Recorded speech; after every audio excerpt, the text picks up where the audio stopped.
The morning sun was just beginning to crest the horizon, casting a soft, golden glow over Shark Bay.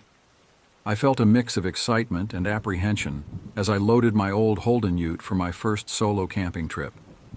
The cool morning air carried the scent of salt and eucalyptus, a smell that always reminded me of childhood adventures with my dad. I checked my gear one last time, a habit drilled into me by years of camping trips.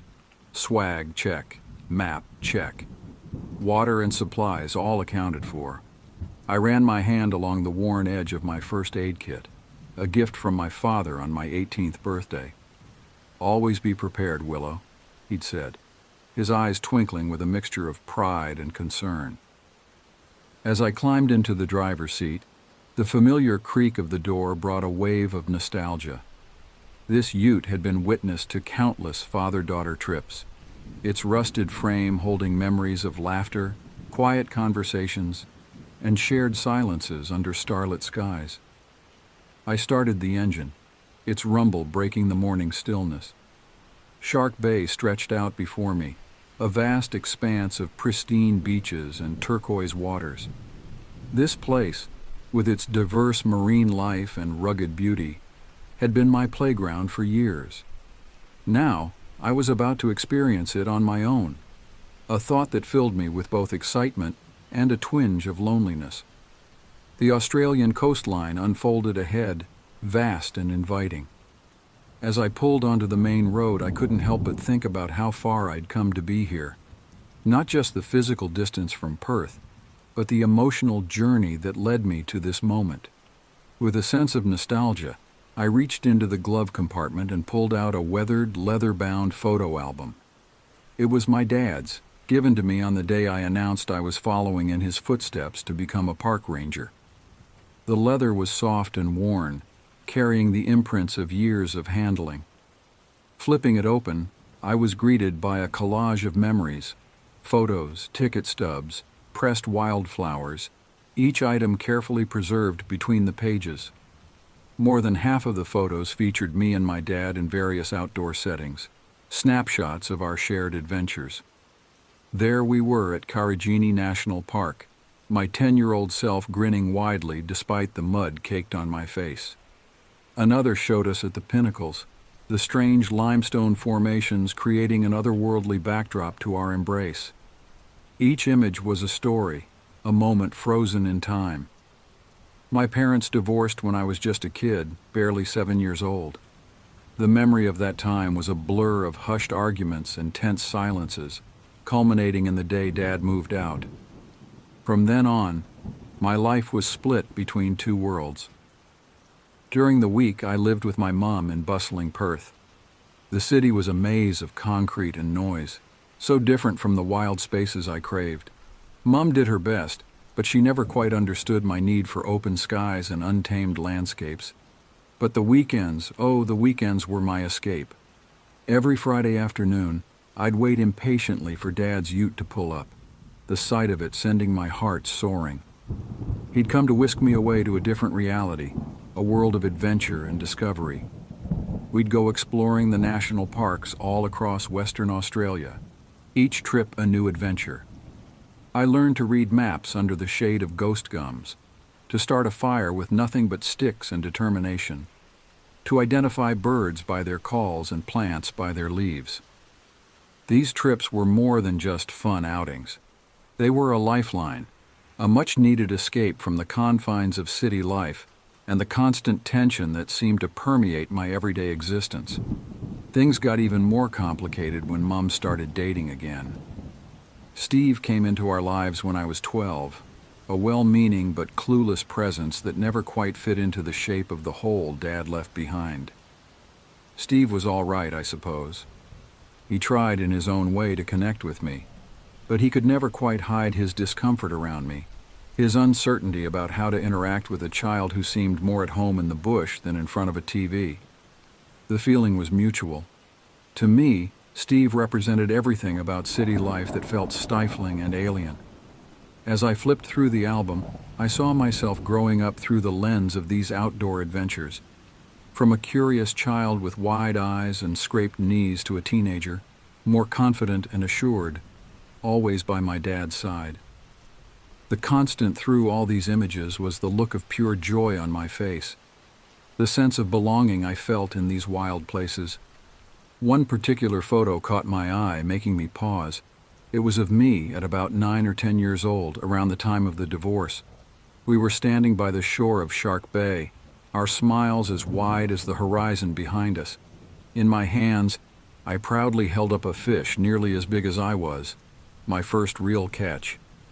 I remembered that day clearly, the excitement of feeling the tug on the line, Dad's patient guidance as I reeled it in, the sense of accomplishment when we finally got it in the boat.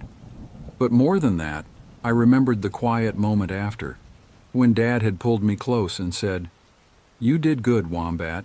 You're a natural out here." I gently turned the photo over. There, in my dad's familiar slanted handwriting, was a message that struck a chord in my heart. The sea is where you'll find yourself. At the time, I hadn't fully understood what he meant. Now, as I sat in the ute about to embark on my first solo trip, those words took on a new meaning. The last photo in the collection was one I rarely looked at, but today, I felt compelled to. It was taken on the weekend of my 18th birthday, our last trip before I left for my ranger training. We were sitting on a rocky outcrop in Karijini National Park, our faces turned towards the setting sun. Dad's arm was around my shoulders, and I was leaning into him, a half smile on my face. But it was his expression that caught my eye now, as it had so many times before. There was a shadow there, a weight in his gaze that I couldn't quite decipher.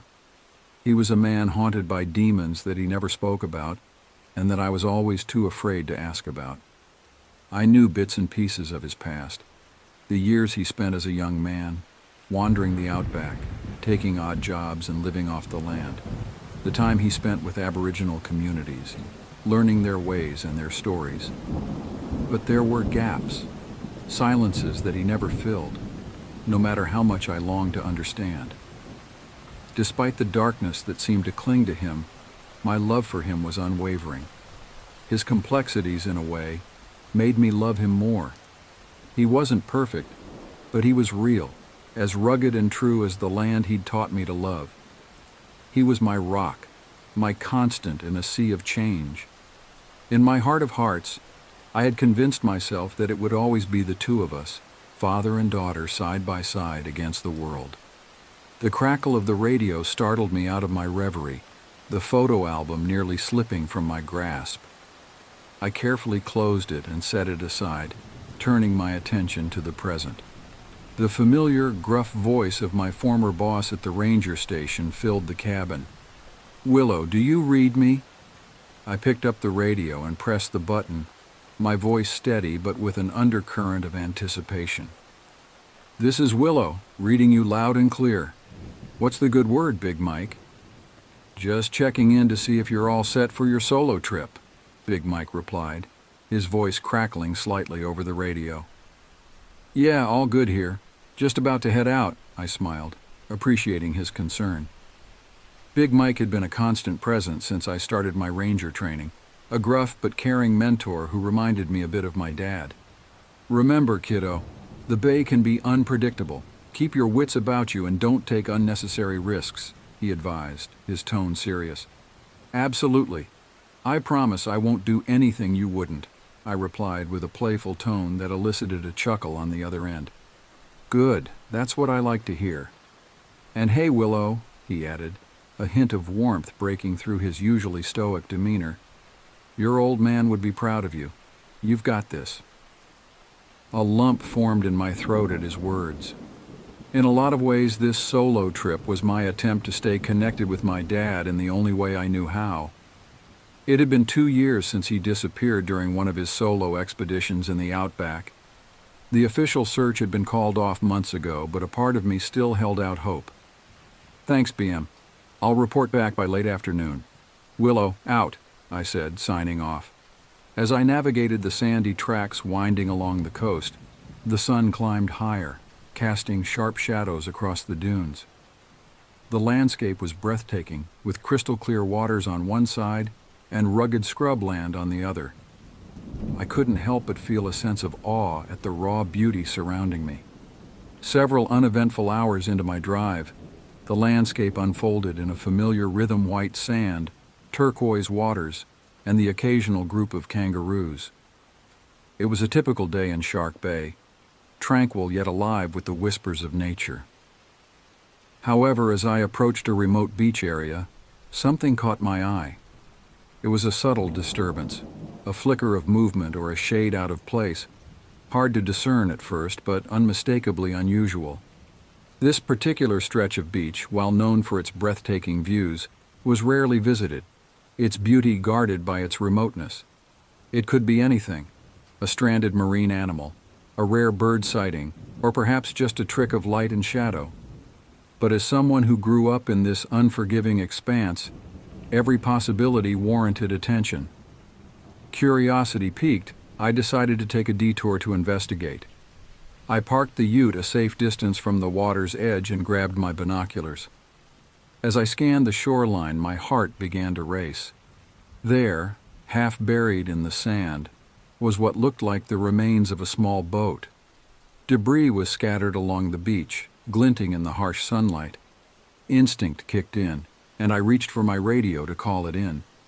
But before I could make the call, a movement caught my eye. A figure, hunched and unsteady, was making its way along the beach, away from the wreckage. Without a second thought, I grabbed my first aid kit and water bottle, then set off across the sand. As I got closer, I could see it was a man, probably in his 60s, his skin reddened by sun exposure. He was limping badly, one arm cradled against his chest. "Sir," I called out, my voice carrying over the sound of the waves, "are you all right? Do you need help?" The man turned, his eyes widening as he saw me. He tried to speak, but his voice came out as a dry croak. I reached him just as his legs gave out, catching him before he hit the sand. "It's okay, I've got you," I said, helping him sit down. "I'm Willow, a park ranger. Can you tell me what happened?" He gratefully accepted the water I offered, taking small sips as I'd been trained to advise for dehydration cases. After a moment, he found his voice. "Jack," he managed to say. "Storm, boat capsized. Been walking for days." I nodded, piecing together what must have happened. A sudden storm, common in these parts, must have caught him off guard. He was lucky to have made it to shore. As I began to assess his condition, the stillness was shattered by an ominous rumble. At first I thought it was thunder, but the sky was clear. Then I felt it, a tremor running through the sand beneath us. My eyes darted to the dunes looming above us. To my horror, I saw the sand shifting, cascading down in growing rivulets. A massive dune collapse was imminent, and we were directly in its path. "We need to move, now!" I shouted, trying to help Jack to his feet. But he was too weak, too dehydrated to stand. Time seemed to slow as I watched the dunes start to give way. In that moment, all my training, all my father's lessons, crystallized into a single, desperate plan. I hooked my arms under Jack's shoulders and began to drag him towards my ute. The sand was already pooling around our feet, making each step a struggle. The roar of the collapsing dune filled my ears, drowning out everything else. We were still meters away from the ute when I realized we weren't going to make it. With a final surge of strength, I changed direction, aiming for a large piece of driftwood half buried in the sand. Just as we reached it, the full force of the dune collapse hit us. I pushed Jack behind the makeshift barrier and threw myself over him, using my body as an additional shield. The world erupted into chaos. Sand pummeled us from all sides, the force of it stealing the breath from my lungs. I could feel the driftwood creaking and shifting under the onslaught, but miraculously, it held. When the roar finally subsided and the last of the sand settled, I cautiously lifted my head. The landscape had been transformed. Where my ute had been parked was now a small hill of sand. The beach was unrecognizable, buried under tons of displaced earth. As the dust cleared, I turned my attention back to Jack. He was conscious, but barely. The ordeal had taken what little strength he had left. "Hang in there, Jack," I said, trying to keep my voice steady despite the fear and adrenaline coursing through me. "I'm going to get us out of this." But as I surveyed our situation, the gravity of it hit me. My ute was buried, along with our only means of communication. We were injured with limited supplies in one of the most remote parts of Shark Bay. As the sun beat down mercilessly, I realized our survival story was just beginning. And somewhere in the back of my mind, I could almost hear my father's voice. "Remember, Wombat, in the outback, you're never as alone as you think you are." Little did I know how prophetic those words would prove to be. With Jack barely conscious and our situation dire, I knew I had to act fast. The first priority was to get us both out of the sun and assess our injuries. I scanned the area, looking for any form of shelter. About 50 meters down the beach, I spotted a small outcropping of rocks that formed a shallow cave. It wasn't much, but it would have to do. "Jack," I said, gently shaking his shoulder, "I need to move us to some shade. It's going to hurt, but I need you to try and help me if you can." He nodded weakly, his eyes unfocused but determined. With great effort, we managed to half-walk, half-crawl to the rocky shelter. By the time we made it, we were both drenched in sweat and gasping for breath.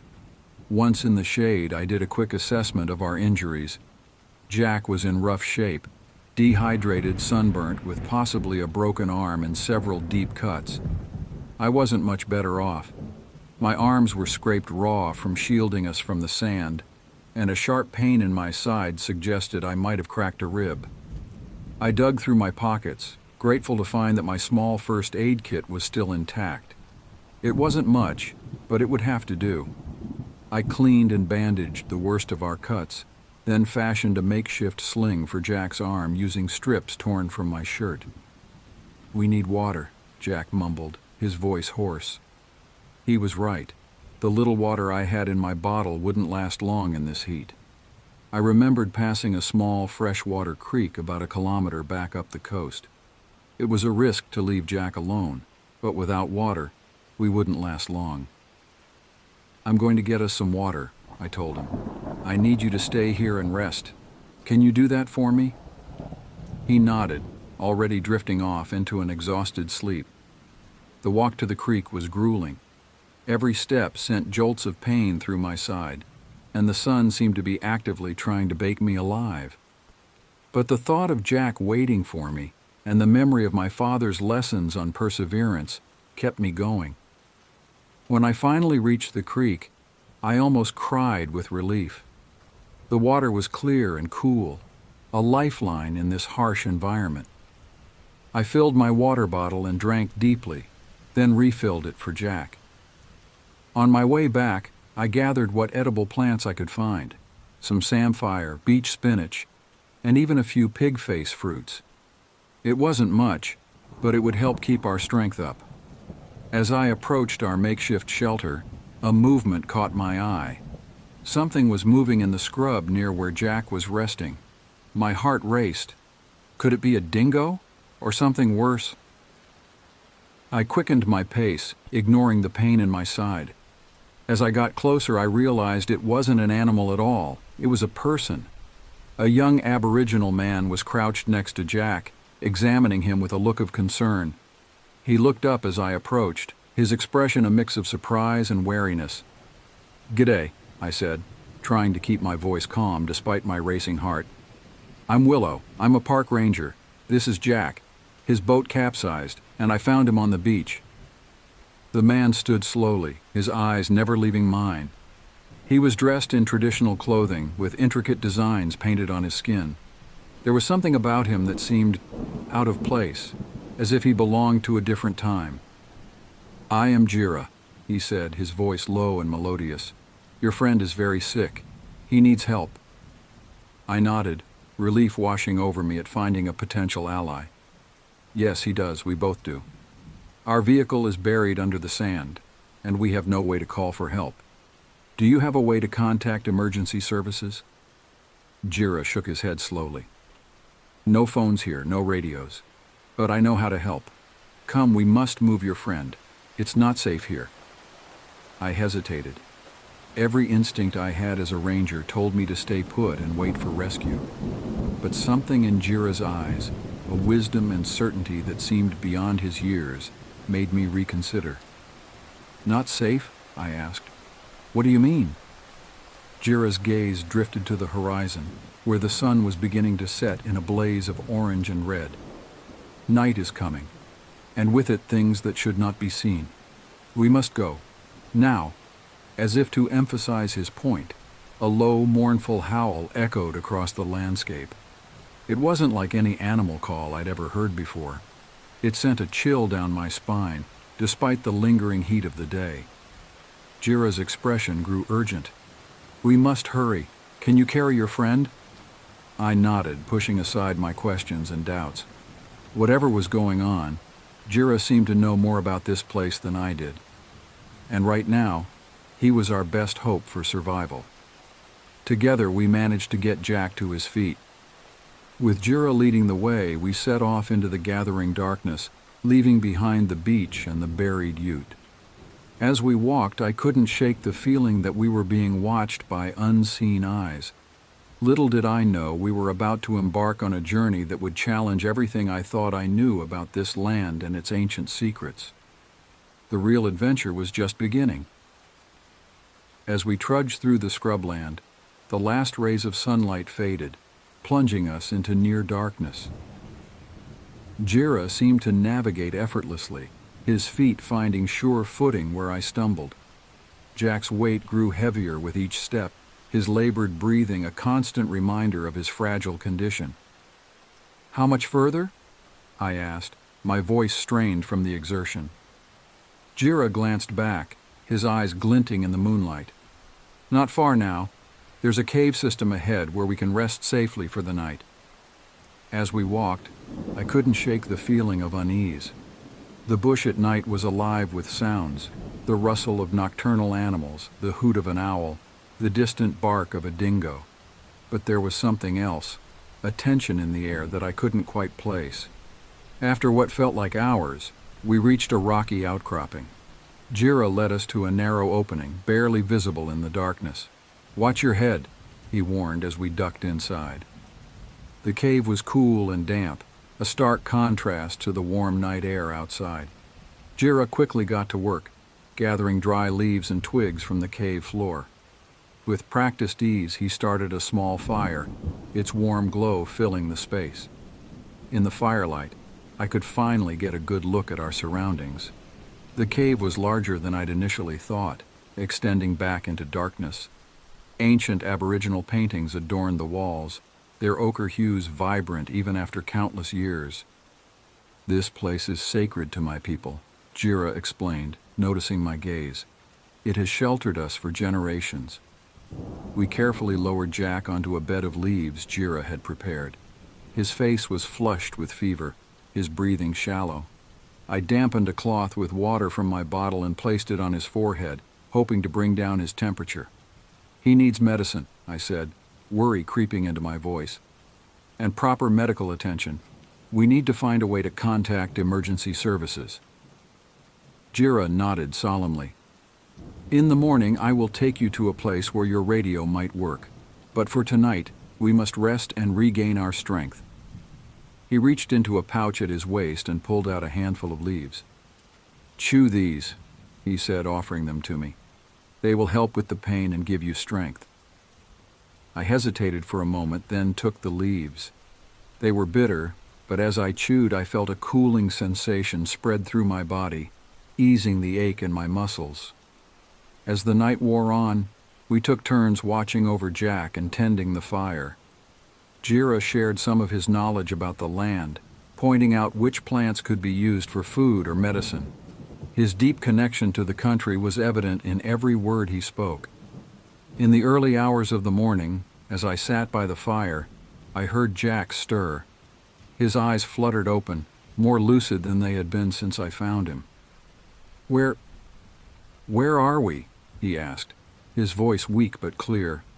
I quickly moved to his side, relief washing over me. "We're safe," I assured him. "How are you feeling?" "Like I've been through a ringer," he said with a weak chuckle. "But I'm alive, thanks to you." As dawn broke, Jira led us out of the cave.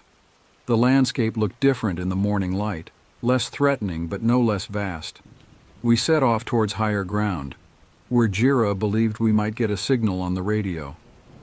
The hike was challenging, especially with Jack's condition, but we moved steadily. As we climbed, I couldn't help but marvel at the resilience of the human spirit. Here we were, 3 strangers brought together by circumstance, working as one to survive. Finally, we reached a high point overlooking the bay. The view was breathtaking, the turquoise waters stretching out to the horizon. I pulled out my radio, praying that it would work. "This is Ranger Willow Arnhem. Does anyone copy? Over." I repeated the call several times, each moment of silence stretching out agonizingly. Then, miraculously, a crackle of static, followed by a voice. "This is Shark Bay Base. We read you, Willow. What's your situation? Over." Relief flooded through me as I explained our situation and coordinates. A rescue helicopter was dispatched immediately. As we waited for rescue, I turned to Jira. "Thank you," I said, my voice thick with emotion. "We wouldn't have survived without you." Jira nodded, a small smile on his face. "This is my country. It's harsh, but it provides for those who respect it." When the helicopter arrived, the paramedics quickly assessed Jack's condition and prepared him for transport. As they were loading him, Jira slipped away quietly, disappearing into the bush as silently as he had appeared. As the helicopter lifted off, I looked down at the vast expanse of Shark Bay below. I thought about the events of the past day, the danger, the fear, but also the incredible human connection and the ancient wisdom of the land that had saved us. I knew that when I returned home, I'd have a lot to process. But I also knew that this experience had changed me, deepening my respect for this wild, beautiful country and the people who had called it home for thousands of years. The outback had tested me, pushed me to my limits, but in doing so, it had also shown me my own strength and resilience. As we flew towards civilization, I felt a profound sense of gratitude for survival, for new friendships, and for the enduring spirit of the Australian wilderness.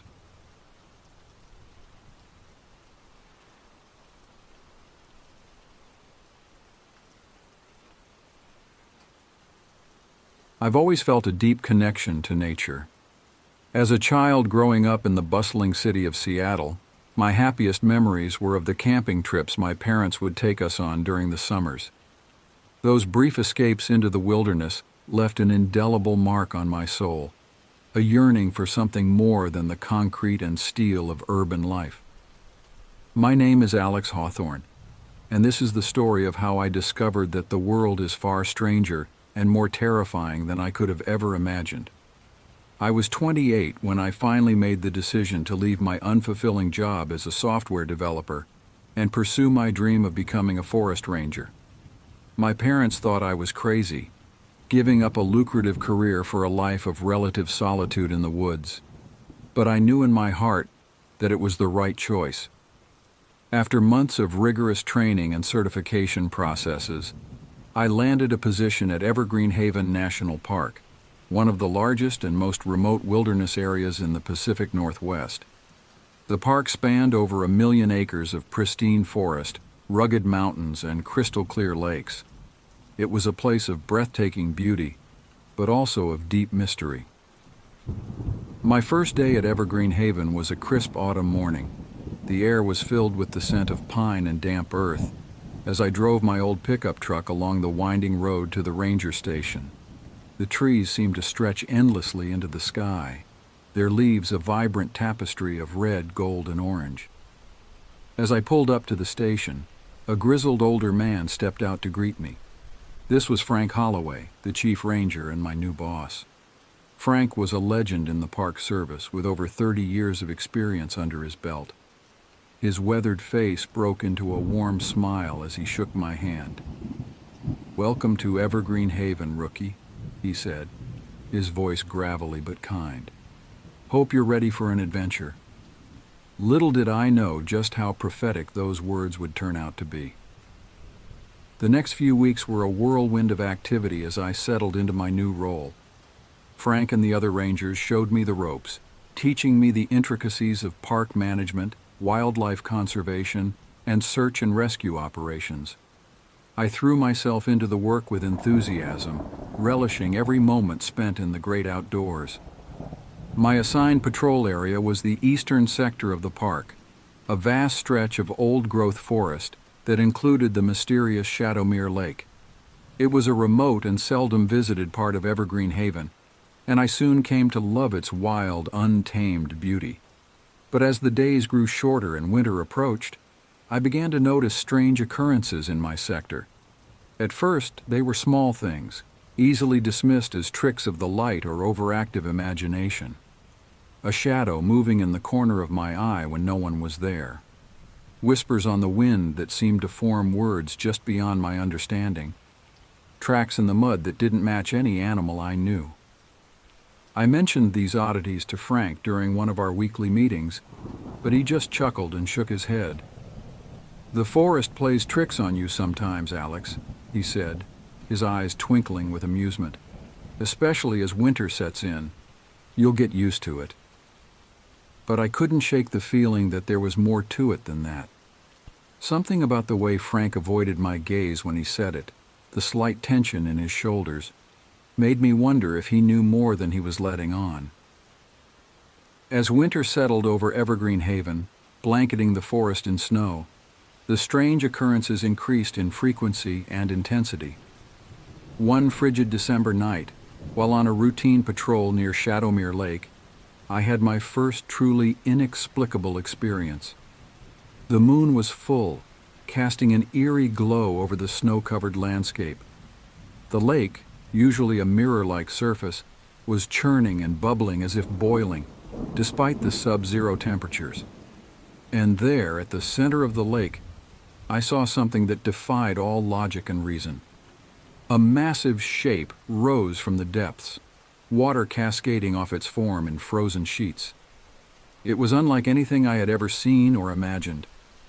Tentacles the size of redwoods writhed in the air, and countless eyes blinked open along its impossible body, each one fixing me with an alien gaze that seemed to pierce straight through to my soul. I stood there paralyzed with fear and awe as the entity slowly sank back into the depths of Shadowmere Lake. As it disappeared, the water instantly calmed, freezing over as if nothing had disturbed it. With shaking hands, I reached for my radio to call it in, but before I could, a hand clasped my shoulder. I spun around, heart pounding, to find Frank standing behind me, his face grave in the moonlight. "You weren't supposed to see that, Alex," he said softly. "But now that you have, there's something I need to tell you. Something about the true nature of Evergreen Haven, and the real reason we're here." As Frank began to speak, I felt the foundations of my reality begin to crumble. The world I thought I knew was about to change forever, and there would be no going back. Frank's revelation hit me like a physical blow. The words he spoke seemed to hang in the frigid air between us, each one more unbelievable than the last. "Evergreen Haven isn't just a national park, Alex," he said, his voice low and urgent. "It's a containment zone. A place where the fabric of reality is thin, allowing things from other dimensions to slip through." I stared at him, unable to process what he was saying. "Other dimensions? Frank, what are you talking about?" He sighed heavily, his breath forming a cloud in the cold air.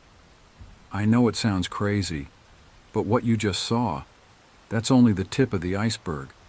There are things in these woods that would shatter most people's understanding of the world, and it's our job to keep them contained, to protect not just the park visitors, but the entire world from what lies beyond."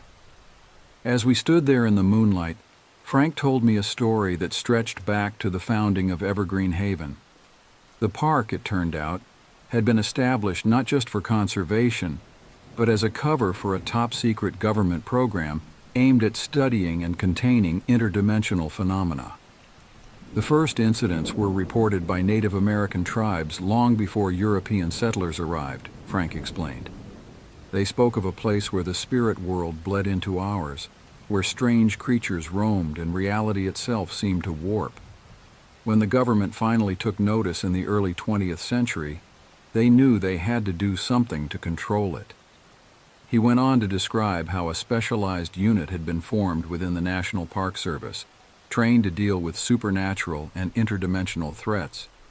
Rangers like us were the first line of defense, our seemingly mundane patrols actually a constant vigil against incursions from beyond. But why me? I asked, still struggling to come to terms with what I was hearing. Why are you telling me all this now? Frank's expression was grim. Because the incursions are increasing, Alex. The barrier between worlds is weakening, and we need all hands on deck. I've been watching you since you arrived, and I believe you have what it takes to join our special unit. But I need to know if you're willing to accept this responsibility. Once you're in, there's no going back to the life you knew before. I stood there in silence, my mind reeling. Part of me wanted to laugh it off as an elaborate joke, to believe that any moment Frank would crack a smile and tell me he was just hazing the new guy. But I couldn't deny what I had seen with my own eyes. The creature in the lake, the strange occurrences I'd been noticing, it all suddenly made a terrifying kind of sense. I need some time to think, I stammered. Frank nodded, understanding. Take the night. But remember, Alex, knowledge is a burden. Whether you choose to join us or not, you can never unknow what you've learned here. Meet me at the main ranger station at dawn with your decision. As I watched Frank disappear into the dark forest, I felt as if the ground had shifted beneath my feet. The world I thought I knew had been irrevocably changed, and I was left to grapple with a reality far more vast and terrifying than I had ever imagined. That night, as I lay sleepless in my cabin, I wrestled with the choice before me. Could I really believe what Frank had told me? And if it was true, could I bear the weight of that knowledge, the responsibility of standing guard against threats from beyond our reality? As the first light of dawn began to creep through my window, I made my decision. I dressed quickly and made my way to the main ranger station, my heart pounding with a mixture of fear and anticipation. Frank was waiting for me on the porch, a steaming cup of coffee in his hand. He said nothing, simply raising an eyebrow in question. I took a deep breath and nodded. I'm in, I said, my voice steadier than I felt. Whatever this is, whatever we're facing, I want to help. A small smile crossed Frank's weathered face. I had a feeling you'd say that, he said, clapping me on the shoulder. Welcome to the team, Alex. Now let's get you up to speed on what we're really dealing with here in Evergreen Haven. As I followed Frank into the station, I knew that my life would never be the same. The path ahead was uncertain and fraught with danger, but I was ready to face whatever challenges lay ahead. Little did I know just how great those challenges would be, or how they would test the very limits of my sanity and courage in the days to come. The next few weeks were a blur of intense training and mind-bending revelations. Frank introduced me to a hidden facility deep within Evergreen Haven, a high-tech operations center that seemed wildly out of place in the middle of the wilderness. Here I met the core team of the Interdimensional Containment Unit, ICU, a diverse group of specialists from various fields. There was Dr. Elena Rossi, a brilliant physicist whose theories on dimensional barriers had laid the groundwork for much of the ICU's technology. Captain Marcus Steele, a former Special Forces operator who now led the unit's tactical response team, and Sarah Chen, a linguistic expert who had made remarkable progress in deciphering the languages of some of the interdimensional entities we encountered. My training was intense and often terrifying. I learned to use advanced containment gear, weapons that fired pulses of energy designed to disrupt interdimensional entities, and sensors that could detect rifts in the fabric of reality. But more challenging than the physical training was coming to terms with the new worldview I was forced to adopt. The universe is far stranger and more complex than most humans can comprehend, Dr. Rossi explained during one of our briefing sessions. What we perceive as our reality is just one layer of a vast, multidimensional cosmos, and sometimes the barriers between these dimensions weaken, allowing things to slip through. The entities we dealt with ranged from the merely bizarre to the utterly terrifying. Some were almost benign, curious explorers from other realities who meant no harm. Others were predatory, seeing our world as nothing more than a new hunting ground. And some defied categorization altogether, their motives and nature incomprehensible to human minds. My first real mission came about a month into my training. An alert came in from one of our remote sensors near the northern boundary of the park.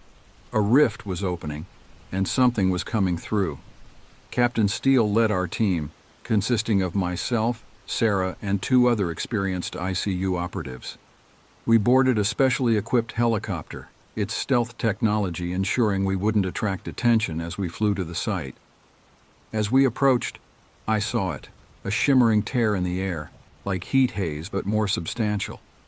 And emerging from it was a creature that seemed to be constantly shifting form, one moment resembling a massive wolf, the next a tangle of writhing tentacles. "Phase shifter," Steele growled, readying his containment gear. "Tricky bastards. Alex, you're with me. Sarah, coordinate with base and prepare the dimensional anchor." My heart was pounding as we touched down. The creature, the phase shifter, turned its attention to us, a sound like grinding metal emanating from what might have been its mouth. "Remember your training," Steele said calmly as we approached. "Containment field first, then we drive it back through the rift." I nodded, trying to keep my hands steady as I activated my containment projector. A shimmering field of energy sprang to life around the creature, causing it to writhe and screech. For the next hour, we engaged in a desperate battle to contain and repel the entity. It lashed out with limbs that seemed to phase in and out of our reality, each strike narrowly missing us. The air was filled with the scent of ozone and the creature's alien shrieks. Finally, with a coordinated burst from our energy weapons and Sarah's activation of the dimensional anchor, we managed to force the phase shifter back through the rift. As it vanished, the tear in reality sealed itself with a sound like tearing fabric.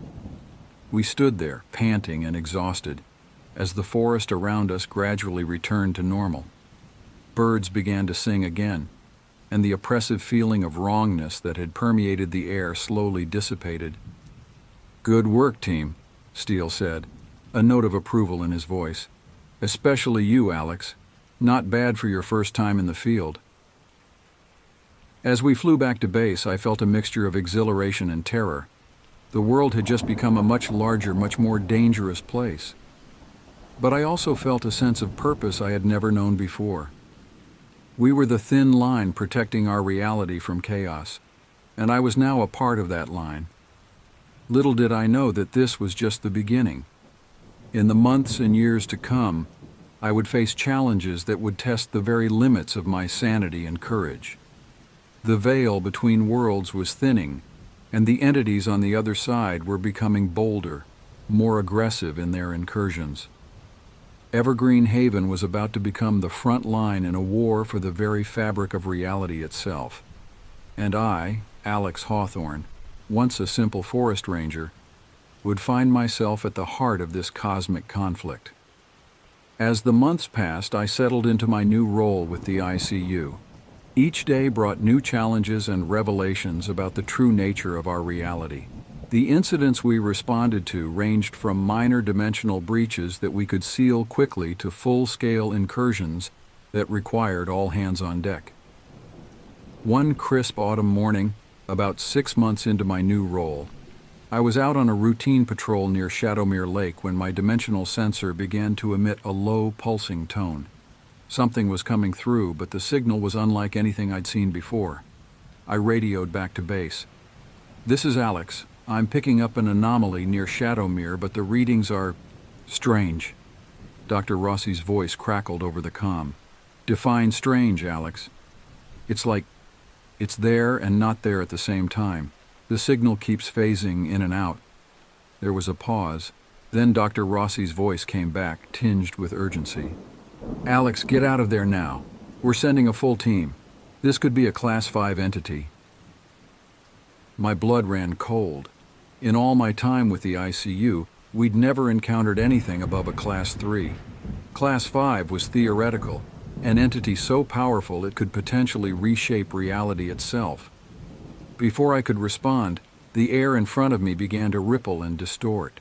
The trees seemed to bend and warp, their forms becoming fluid and unstable. And then, emerging from what looked like a tear in the fabric of space itself, came something. It was impossible to describe accurately. My mind struggled to process what my eyes were seeing. It was as if multiple realities were overlapping, creating a being that existed in several states simultaneously. One moment it appeared humanoid. The next it was a writhing mass of tentacles. Then a swirling vortex of energy. I stood frozen, my training momentarily forgotten in the face of this impossible entity.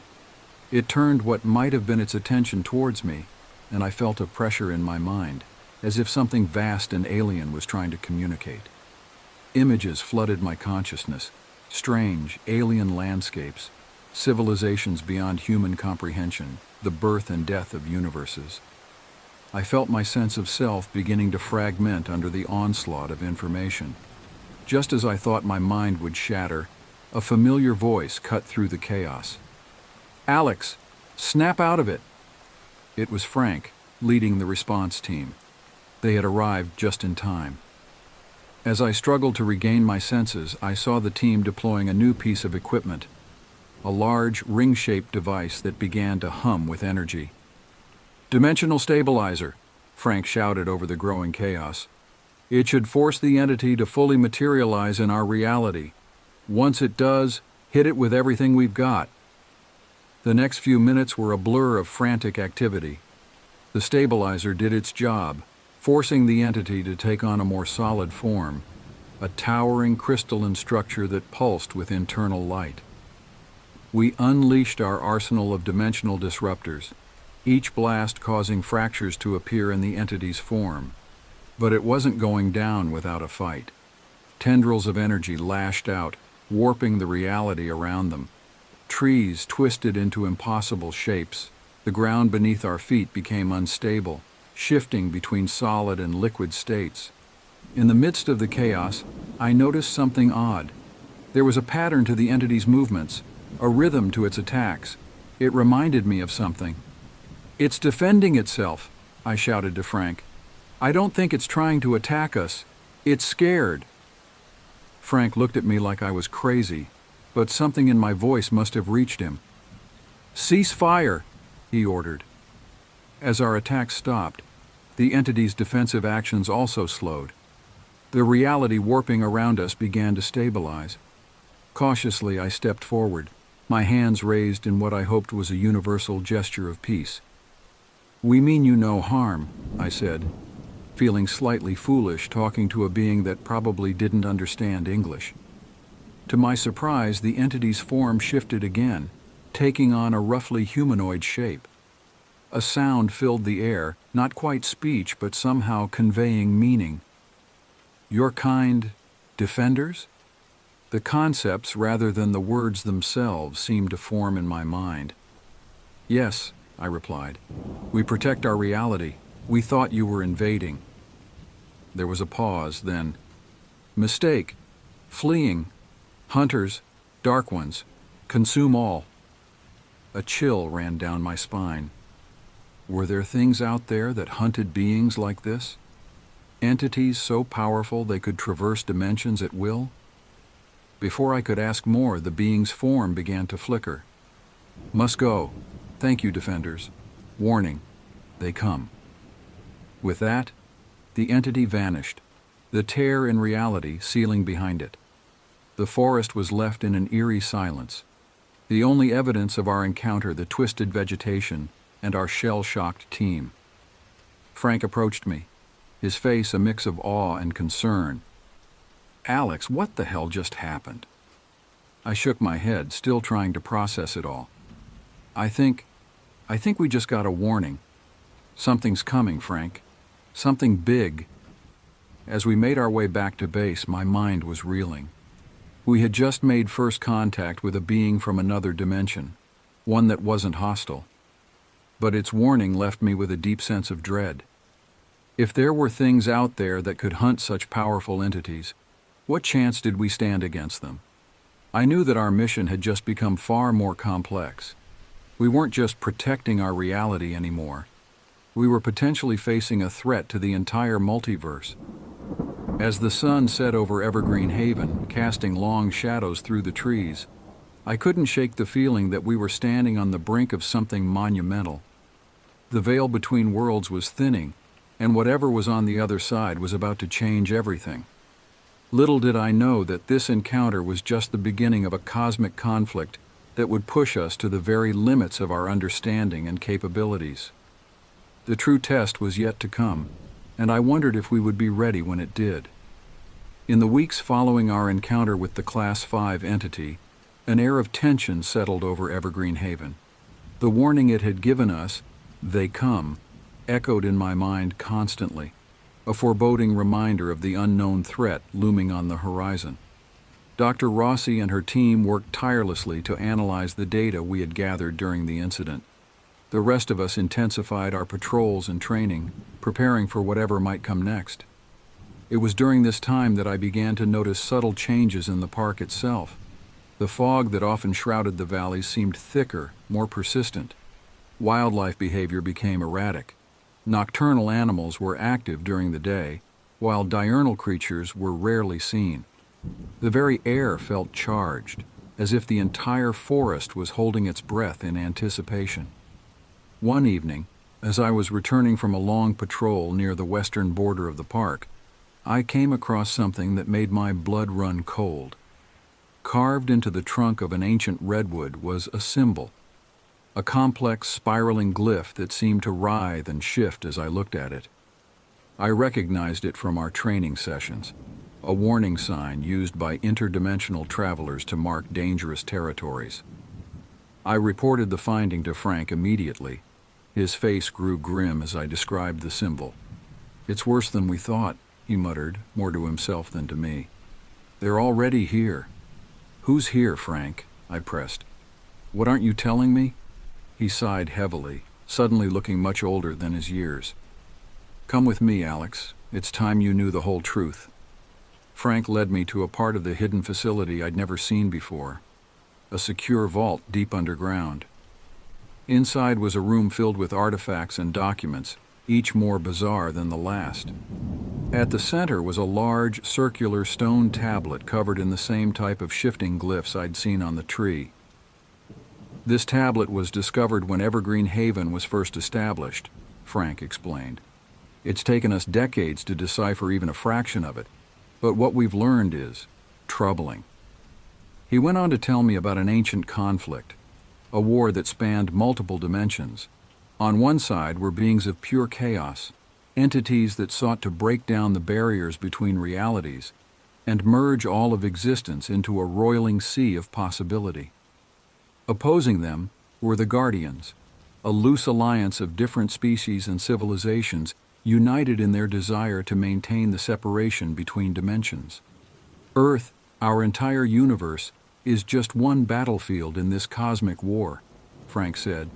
Evergreen Haven is a strategic location, a nexus point where the barriers between dimensions are naturally thin. Both sides have been vying for control of it for millennia. The realization hit me like a physical blow. Everything we'd been doing, the containment, the patrols, it wasn't just about protecting our world. We were soldiers in a war most of humanity didn't even know was happening. "So the entities we've been encountering," I began. "Scouts, mostly," Frank nodded. "Small incursions testing our defenses. But this," he gestured to the symbol I'd found, which he'd sketched on a notepad. "This suggests that the enemy is preparing for a major offensive." As if to punctuate his words, an alarm began to blare throughout the facility. Red emergency lights bathed the room in an eerie glow. "Multiple breaches detected," a computerized voice announced. "All personnel to battle stations." Frank and I shared a look of grim determination before rushing to the control room. The main screen showed a map of Evergreen Haven, now lit up with dozens of red dots indicating dimensional breaches. "It's starting," Dr. Rossi said as we entered, her voice tense. "The invasion we've been preparing for all these years. It's finally here." Captain Steele was already coordinating response teams, his voice steady as he issued rapid-fire orders. "Team Alpha to the North Quadrant, Bravo to the east. Charlie and Delta, shore up the perimeter around the central facility." "Alex," Frank turned to me, his eyes intense. "I need you with me. We're going to Shadowmere Lake." As we geared up and headed out, I couldn't help but feel a mix of terror and exhilaration. Everything I'd learned, everything I'd trained for, had been leading to this moment. The fate of not just our world but countless others hung in the balance. The drive to Shadowmere Lake was tense, the usual beauty of the forest now tinged with an air of menace. The fog was thicker than I'd ever seen it, swirling with unnatural patterns and flashes of strange colors. As we neared the lake, we saw it, a massive tear in reality, easily 100 feet across, hovering above the water's surface. Through it, I could see glimpses of alien landscapes and impossible geometries, and emerging from the rift were things, creatures that defied description, each more terrifying than the last. Some flowed like living liquid, others seemed to be composed of pure energy. There were beings that hurt to look at directly, their forms constantly shifting and changing. Frank brought our vehicle to a screeching halt. "Remember your training," he said, his voice calm despite the chaos unfolding before us. "We're not just fighting for ourselves now. We're fighting for every innocent soul in every dimension." I nodded, my mouth dry but my resolve firm. As we stepped out to face the oncoming horde, I knew that this was it. The moment that would define not just my life, but the fate of all reality. The battle for Evergreen Haven and for the very fabric of existence had begun. As Frank and I faced the swirling maelstrom of interdimensional entities pouring from the rift above Shadowmere Lake, I felt a moment of pure, unadulterated terror. The sheer scale of what we were up against was overwhelming. But then I remembered why we were here, what we were fighting for, and I steeled myself for the battle ahead. We activated our dimensional disruptors, the air around us humming with energy as the defensive field sprang to life. The first wave of entities hit us like a tsunami of nightmares. Writhing tentacles, bodies of living flame, creatures that seemed to exist in multiple states at once, all crashed against our defenses. "Hold the line!" Frank shouted over the cacophony of alien shrieks and the crackle of our weapons. "We just need to buy enough time for Dr. Rossi to activate the dimensional stabilizer." I nodded, focusing my efforts on a particularly persistent entity that resembled a constantly shifting cloud of metallic shards. Each blast from my disruptor seemed to only momentarily disperse it before it reformed, inching closer. All around us, the very fabric of reality was starting to fray. Trees twisted into impossible shapes. The ground beneath our feet alternated between solid and liquid states, and the sky above swirled with colors that shouldn't exist in our spectrum. Just when it seemed we might be overwhelmed, a familiar voice crackled over our comms. "This is Dr. Rossi. Dimensional stabilizer is online in 3, 2, 1. A pulse of energy rippled out from the center of the park, momentarily causing everything to flicker like a bad TV signal. As it passed, I felt a sense of solidness return to the world around us. The rift above the lake shuddered and began to shrink. "It's working," I yelled to Frank, a surge of hope rising in my chest. But our celebration was premature. As the rift contracted, a new entity emerged, one larger and more terrifying than anything we'd faced before. It was vast, its form constantly shifting between states of matter, radiating an aura of such alien malevolence that I felt my mind recoil at the sight of it. "Coordinator," Frank breathed, his face pale. "Alex, fall back. We need to regroup." As we retreated, the entity, the Coordinator, let out a psychic blast that brought us to our knees.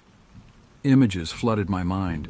Worlds consumed by chaos, realities collapsing, the very concepts of space and time unraveling. Through the mental onslaught, I heard Frank's voice, distant but insistent. "The tablet, Alex! Remember the tablet!"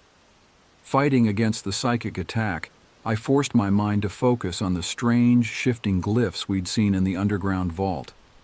As I did, I felt something click into place in my consciousness. Suddenly, the swirling symbols made sense. They weren't just warnings, they were instructions. "Frank!" I shouted, my voice hoarse. "The glyphs, they're a code, a way to communicate with these entities." Understanding dawned in Frank's eyes. "Can you do it? Can you talk to that thing?" I nodded, not fully confident, but knowing we had no other choice. Stepping forward, I focused my mind on the patterns I'd seen, projecting them outward towards the Coordinator. The effect was immediate.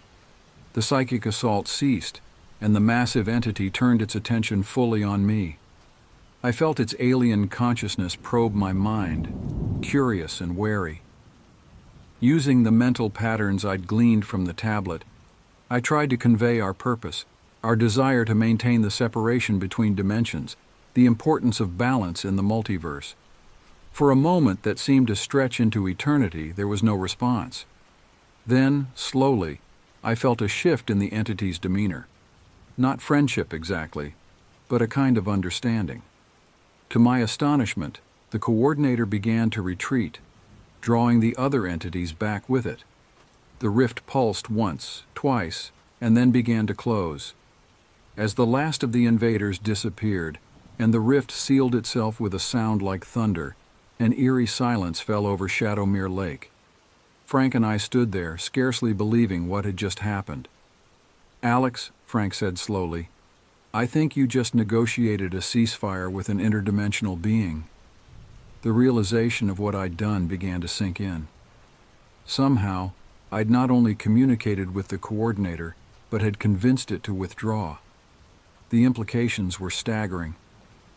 As we made our way back to base, exhausted but triumphant, I knew that this was just the beginning. We'd won a battle, but the war was far from over. The multiverse was larger and more complex than we'd ever imagined, and our role in it had just expanded significantly.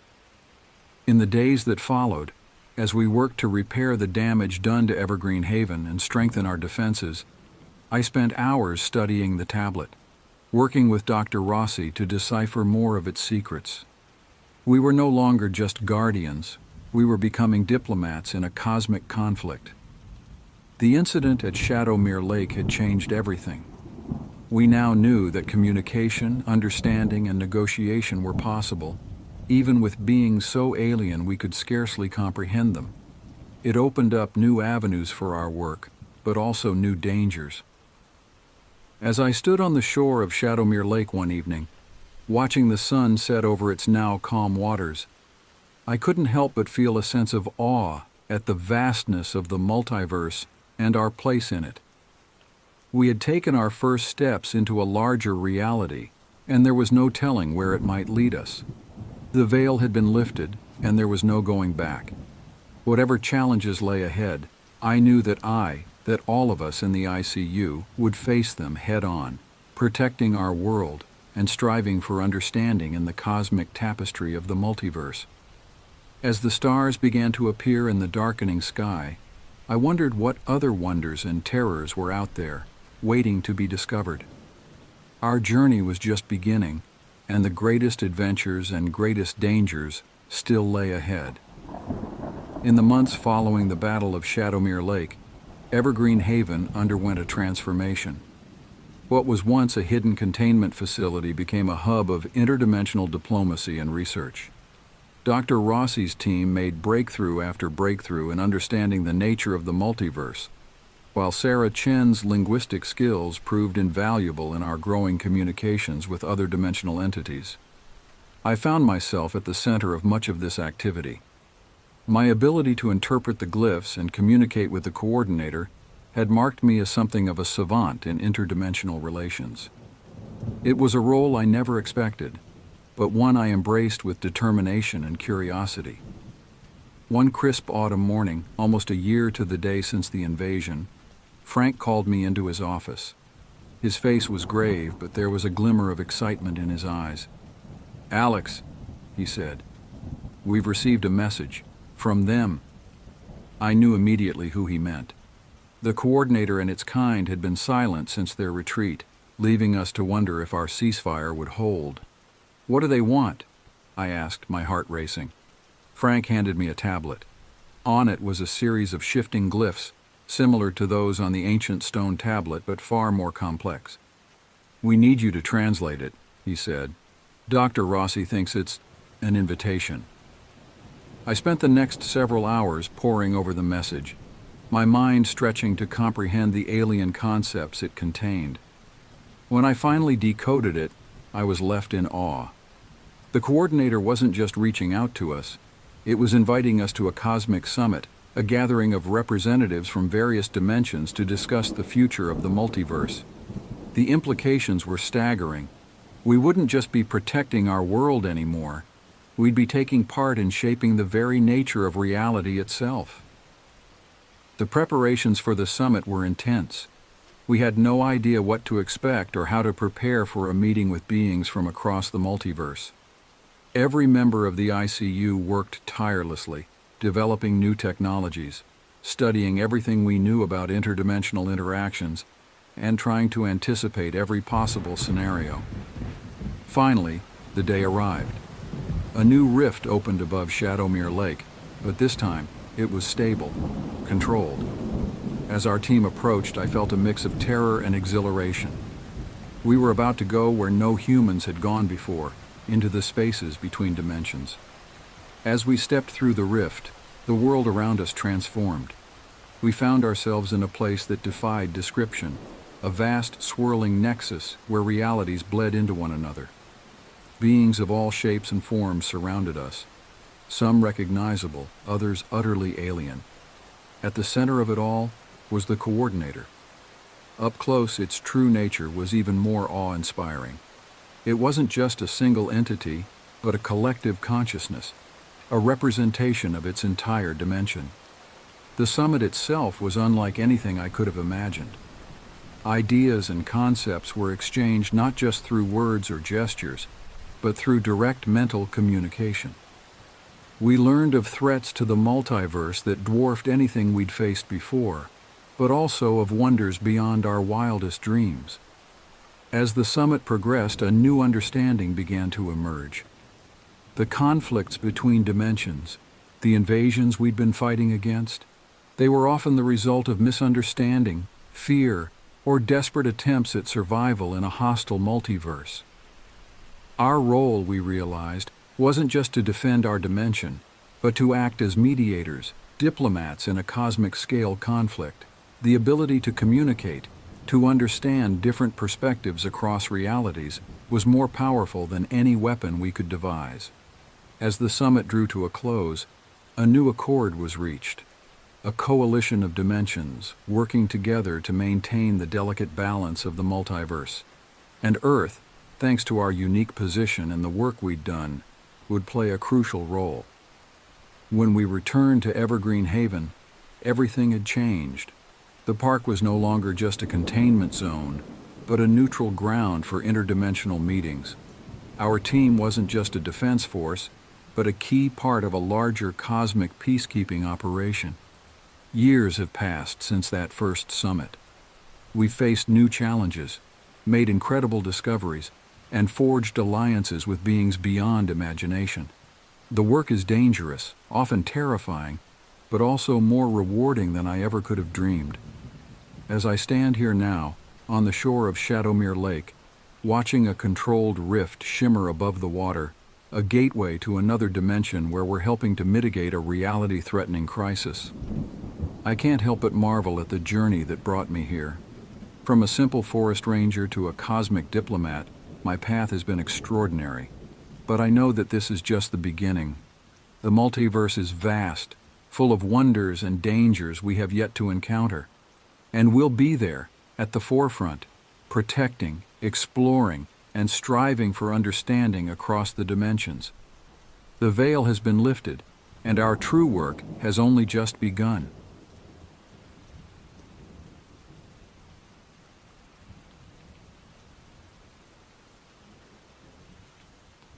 I am a forest ranger, and I cover one of the largest national parks in the United States.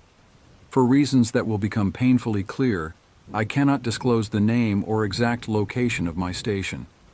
What I'm about to share with you is a story that has haunted me for years, a tale of inexplicable events and terrifying encounters that have forever changed my perception of the world around us. But before I delve into the heart of this narrative, let me provide you with some context. My journey to becoming a forest ranger wasn't a straightforward one. In fact, it was a path I never imagined I'd take until fate intervened in the form of an extraordinary professor during my college years. I was in my final year of studying environmental science, more out of a vague interest in nature than any concrete career plans. That's when I met Professor Alan Blackwood. He taught a course on ecosystem management, but it was clear from the first day that he was no ordinary academic. Professor Blackwood had this presence about him, a mix of rugged outdoorsman and scholarly wisdom. His lectures were captivating, filled with vivid descriptions of his experiences in various national parks across the country. But there was always something in his eyes, a hint of something else, something he wasn't telling us. One day, after a particularly engaging lecture about the delicate balance of predator-prey relationships in forest ecosystems, I stayed behind to ask him a few questions. That conversation changed the course of my life. "You seem to have a genuine passion for this subject," he said, studying me with those penetrating eyes of his. "Have you ever considered a career in forest management?" I admitted that I hadn't really thought about it. "To be honest, Professor, I'm not sure what I want to do after graduation." He nodded, a small smile playing at the corners of his mouth. "How would you like to see what it's really like out there? Not just the sanitized version we present in textbooks, but the raw, unfiltered experience of living and working in one of our nation's great wildernesses." Intrigued, I asked him what he meant. That's when he revealed that before becoming a professor, he had spent over 2 decades as a forest ranger in one of the largest national parks in the country. He told me about a summer internship program that he could recommend me for, a chance to get hands-on experience in forest management and conservation. "It's not for everyone," he warned. "The work is hard. The conditions can be harsh and—" He paused, that strange look coming into his eyes again. "There are things out there that can't be explained by science, at least not yet." I laughed nervously, thinking he was joking. But the serious expression on his face made me wonder. Still, the opportunity was too good to pass up. I agreed to apply for the internship, and with Professor Blackwood's glowing recommendation, I was accepted. That summer was eye-opening in ways I never could have imagined. The beauty of the untamed wilderness was breathtaking, but there was also a wildness, a raw power that both exhilarated and terrified me. And yes, there were moments, fleeting instances, where I caught glimpses of things that defied explanation. Strange lights in the sky on moonless nights, shadows that moved against the wind, and once, a set of tracks that belonged to no animal I'd ever studied. When I returned to college for my final semester, I was a changed person. The forest had gotten under my skin, into my blood. I knew then that this was what I wanted to do with my life. Professor Blackwood seemed pleased but not surprised by my decision. "The forest calls to certain people," he said, "and once it does, you can never truly leave it behind."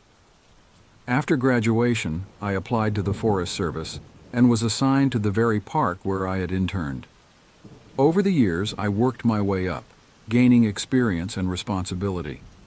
Professor Blackwood and I kept in touch, and he became something of a mentor to me, always available for advice or just to lend an ear when I needed to talk. It was during one of our conversations, about 5 years into my career, that he first hinted at the true nature of what we were guarding in the forest. We were sitting in his office, sharing a bottle of whiskey he kept hidden in his desk drawer, when he suddenly became very serious. "There are things out there," he said, his voice low and intense. "Things that most people aren't ready to know about. Things that would shatter their understanding of the world. It's our job as rangers to protect not just the forest and its inhabitants, but also to protect the rest of the world from what lurks in the deepest, darkest parts of the wilderness." I wanted to ask him more, to demand explanations for the cryptic warnings he'd been giving me for years. But before I could, he changed the subject, and the moment passed. It was the last real conversation we ever had. A few months later, he was diagnosed with an aggressive form of cancer. He passed away within a year, taking whatever secrets he knew to his grave. But his words stayed with me, echoing in my mind during long nights on patrol, or when I encountered something in the forest that didn't quite add up. Little did I know that soon I would face the full, terrifying truth of what he had been trying to tell me all along. It was about 4 years ago when things started to get really strange in our park. We'd always had our share of odd occurrences, unexplained noises, campers reporting strange sightings, the occasional piece of equipment malfunctioning for no apparent reason. But we'd always been able to rationalize these events, to find some logical explanation that kept our worldview intact. But then came the fog, not your ordinary morning mist or even a heavy cloud cover. This was something else entirely. It started gradually at first, barely noticeable. A few campers complained about poor visibility, even on clear days. We chalked it up to seasonal changes, maybe some unusual weather patterns. But it kept getting worse. The fog grew thicker, more persistent. It seemed to have a life of its own, creeping through the trees, swirling around campsites, obscuring trails. What was most unsettling was how it behaved. It didn't act like normal fog. It moved against the wind, sometimes forming shapes that were almost deliberate. I remember the first time I really noticed how strange it was. I was on a routine patrol, checking on some of the more remote campsites. The day had started clear, but as I drove deeper into the park, the fog rolled in. It was so thick I could barely see the road in front of me. I slowed to a crawl, my headlights barely penetrating the murk. That's when I saw it. A shape in the fog, just at the edge of my headlight's reach. It looked like a person, tall and thin, standing perfectly still by the side of the road. I hit the brakes, my heart racing. As a ranger, it's my job to help anyone in need, but something about this felt wrong. I called out, "Hello, do you need assistance?" No response. The figure didn't move. I reached for my flashlight, shining it towards the shape. For a split second, I thought I saw something. Not a person, but something else. Something with too many limbs, too many angles. Then the fog swirled, and it was gone. I sat there for a long moment, my knuckles white on the steering wheel. Had I really seen something, or was my mind playing tricks on me? Eventually, I convinced myself it must have been a tree, its shape distorted by the fog and my own fatigue. But that was just the beginning.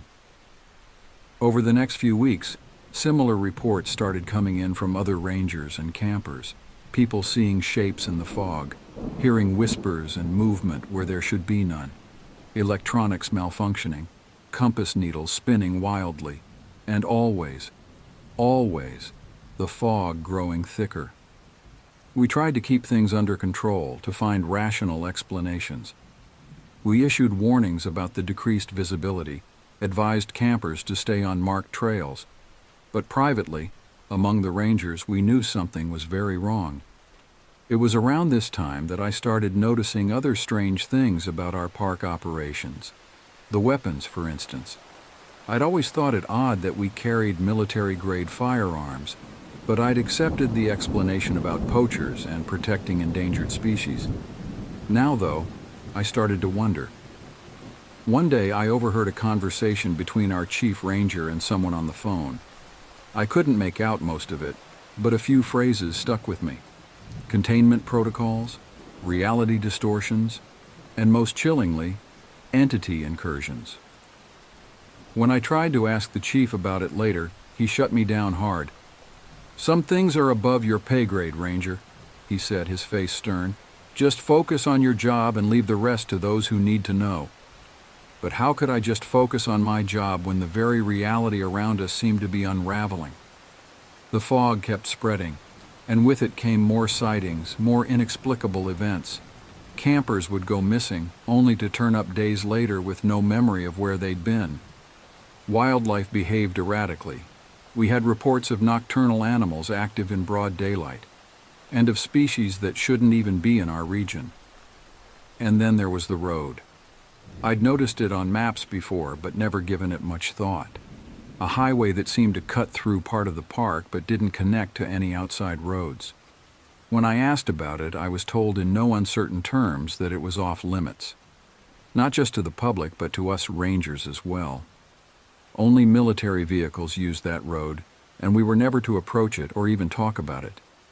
All of these oddities were starting to add up to a picture I wasn't sure I wanted to see. It was as if the park, our park, the place I'd sworn to protect, was hiding something big, something unnatural.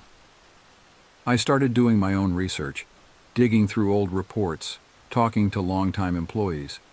Most were reluctant to say much, but I started to piece together a pattern. Our park had a history of strange occurrences going back decades, unexplained disappearances, bizarre animal behavior, and always, the fog. One night, unable to sleep, I found myself going through some of Professor Blackwood's old notes that he'd left me. Most of it was standard stuff, observations about wildlife, notes on forest management. But tucked in the back of one notebook, I found something else, a series of symbols I didn't recognize, and a hastily scribbled note. "The veil is thinning. They're coming through." I stared at those words for a long time, a chill running down my spine. What had the old professor known? What had he been trying to tell me all those years ago? I was so lost in thought that I almost missed it, a sound outside my cabin, a sort of scratching, like something with claws dragging across the wooden walls. I froze, listening intently. There it was again, followed by a low guttural sound that was almost, but not quite, a growl. Slowly, quietly, I reached for my rifle. Whatever was out there, it wasn't a normal animal. I could feel it in my bones. As I approached the window, the fog outside seemed to press against the glass, thicker than I'd ever seen it. And in that fog, I saw something move. It was unlike anything I'd ever seen before, a shape that seemed to shift and change as it moved, defying all laws of biology and physics. One moment it looked almost human, the next it was something utterly alien. My heart pounding, I raised my rifle, though I wasn't sure what good it would do against whatever this was. The creature paused, and I swear it turned to look directly at me. I couldn't see eyes, but I felt its gaze, cold and ancient, boring into me. For a moment, we stayed like that, locked in a silent standoff. Then, without warning, it let out a screech that shook the windows and made my ears ring. The sound was like nothing I'd ever heard before. Part animal, part machine, and part something else entirely. I stumbled back, my rifle clattering to the floor. By the time I regained my composure and looked back, the creature was gone, melted back into the fog like it had never been there at all. My hands shaking, I reached for my radio. "This is Ranger Davis," I said, trying to keep my voice steady. "I've just had an encounter at my cabin. I need backup." There was a long pause before the reply came. "Stand by, Davis. A team is on its way." Within minutes, I heard the rumble of vehicles approaching. But these weren't our standard Ranger trucks. These were heavy military-grade vehicles, the kind I'd only ever seen on that mysterious road we weren't supposed to talk about. Men in hazmat suits poured out, armed with weapons that looked far more advanced than anything I'd ever seen. They swept the area around my cabin, taking readings with strange devices and speaking in coded language I couldn't understand.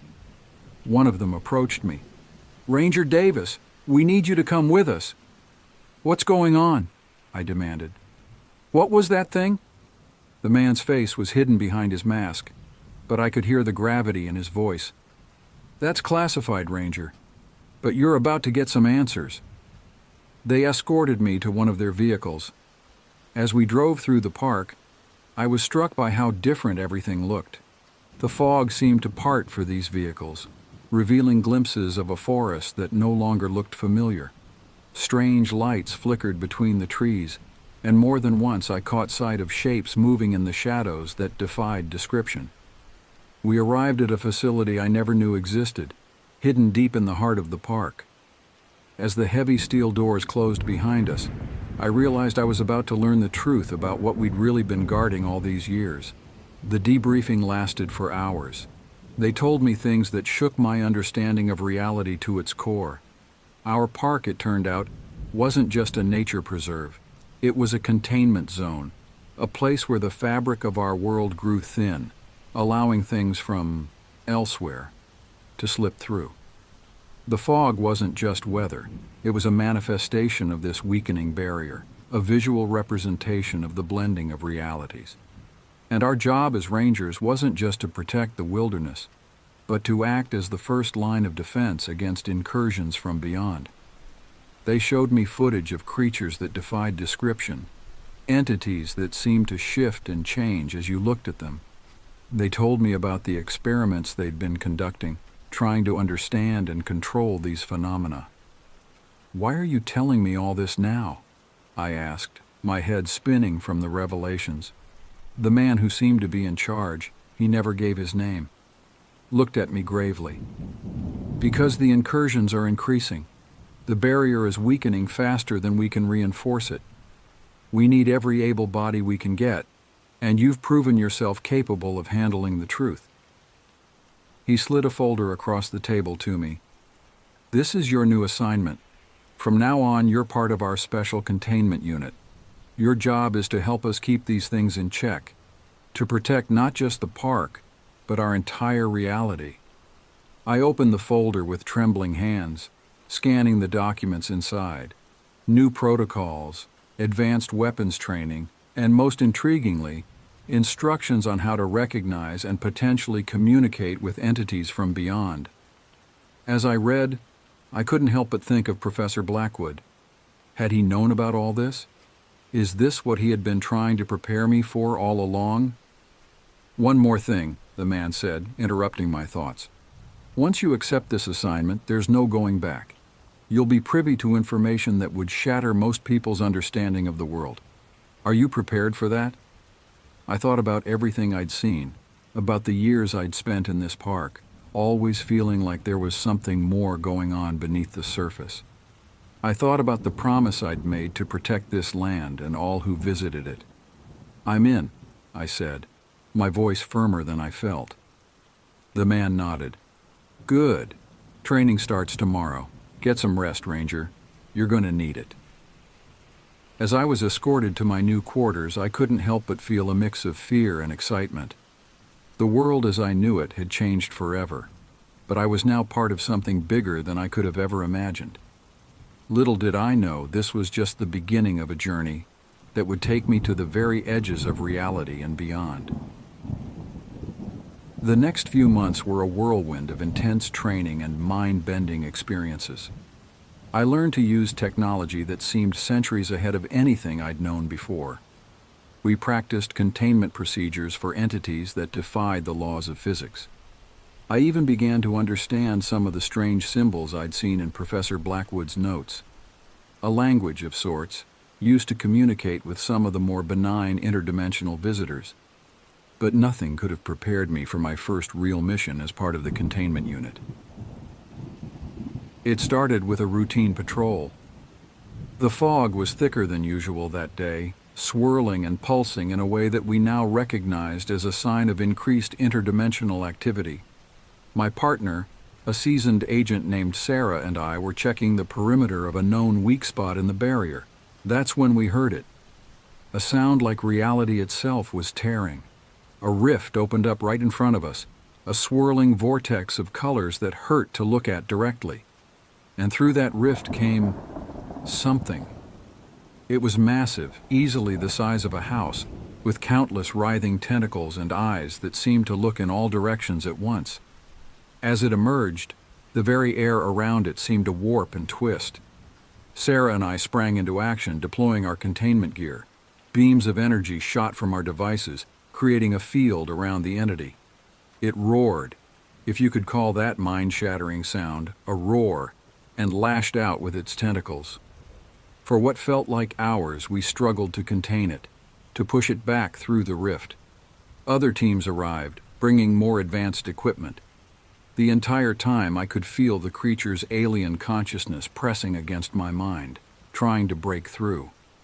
Finally, with one last surge of energy from our combined equipment, we managed to force it back through the rift.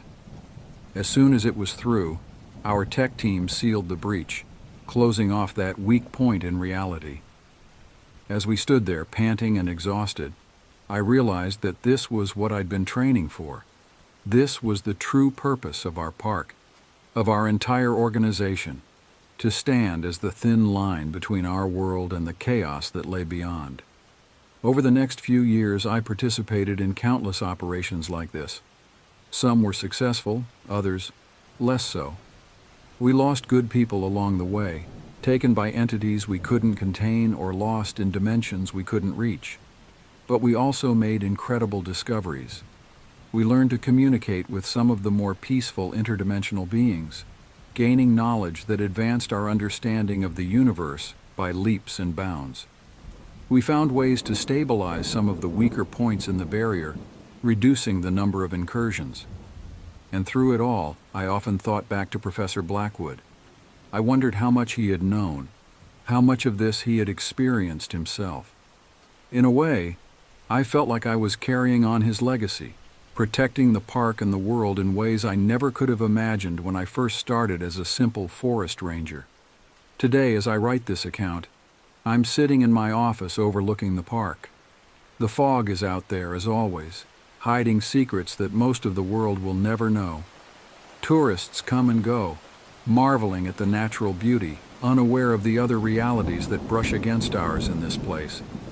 Sometimes I envy them, their simple enjoyment of the forest. But then I remember the wonders I've seen, the incredible truths I've learned about the nature of our universe. And I know that I wouldn't trade this knowledge, this purpose, for anything. So the next time you visit a national park, take a moment to really look at your surroundings. That unusual fog, that strange sound in the distance, that feeling of being watched. It might not be just your imagination. Remember, there are those of us out here, standing guard at the edges of reality, protecting you from things you never knew you needed protection from. And if you ever feel a calling to the deep woods, a pull to serve and protect in ways you can't quite explain, well, we're always looking for new recruits. The forests hold more secrets than you could ever imagine, and we need all the help we can get to keep those secrets safe. As for me, I'll be here, watching the fog, ready for whatever might come through from the other side. Because that's my job now. Ranger, guardian, protector of realities, and I wouldn't have it any other way.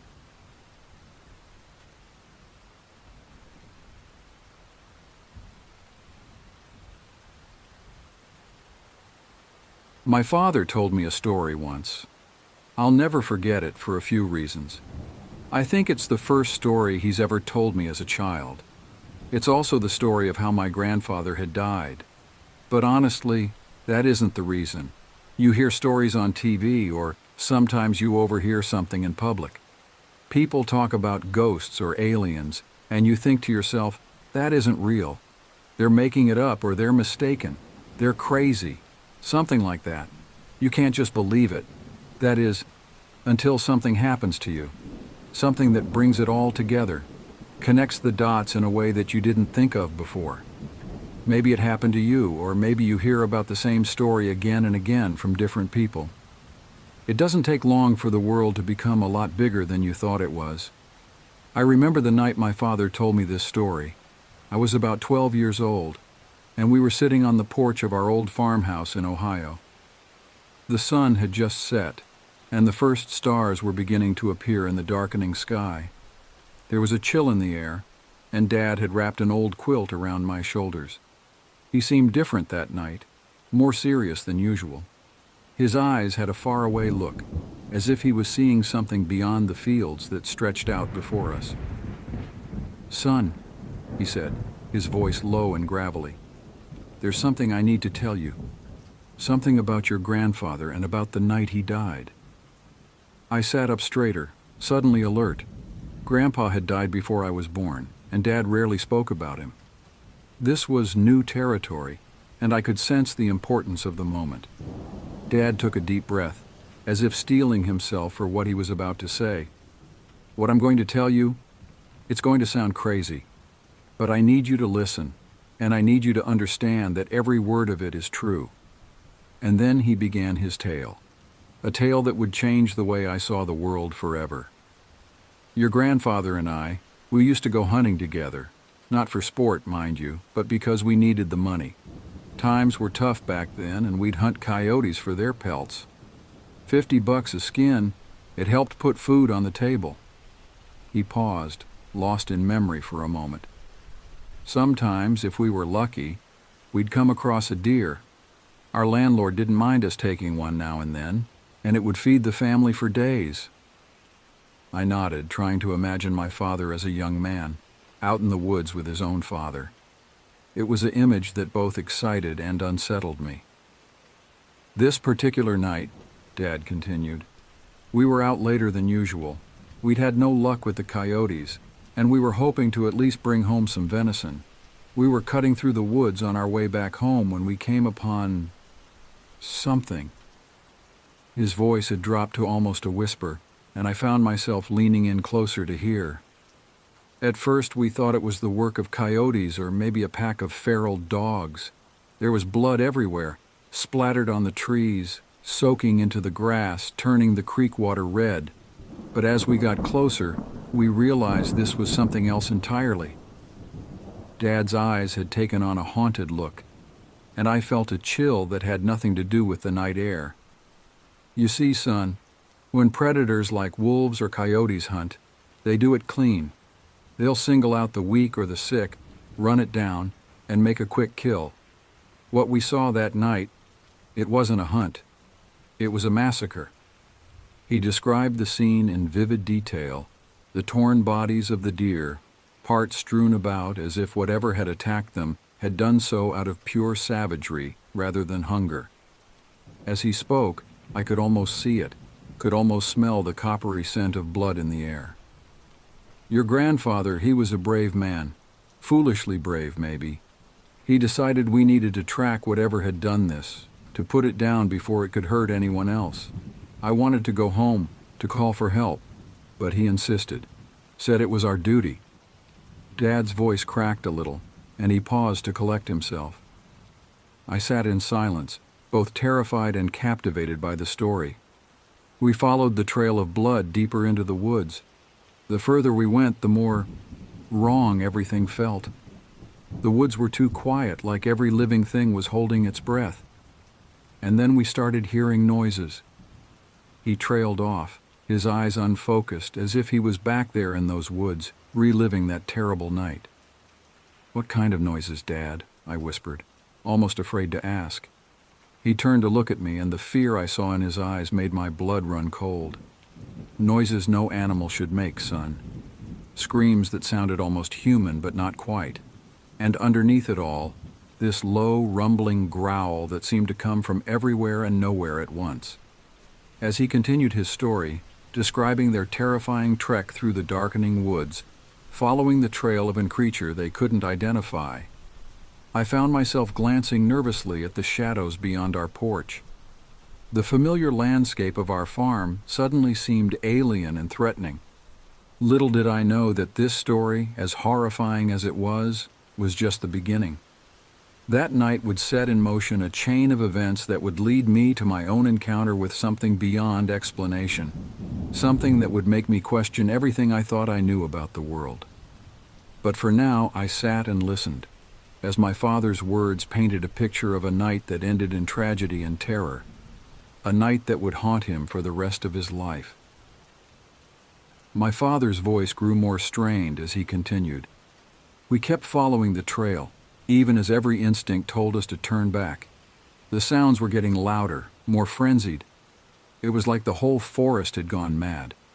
He paused, taking a deep breath before continuing. That's when we came upon the old schoolhouse. You know the one, son. That abandoned building on top of the hill, half torn apart by that tornado years ago. I nodded, familiar with the local landmark that had been the subject of many ghost stories among us kids. As we got closer, the noises changed. There was this screeching sound, like nothing I'd ever heard before. It was high-pitched, but also had this low growl underneath, both at the same time. It didn't seem possible for any creature to make that sound. Dad's hands were shaking now, and I could see beads of sweat on his forehead despite the cool night air. Your grandfather, he was determined to see this through.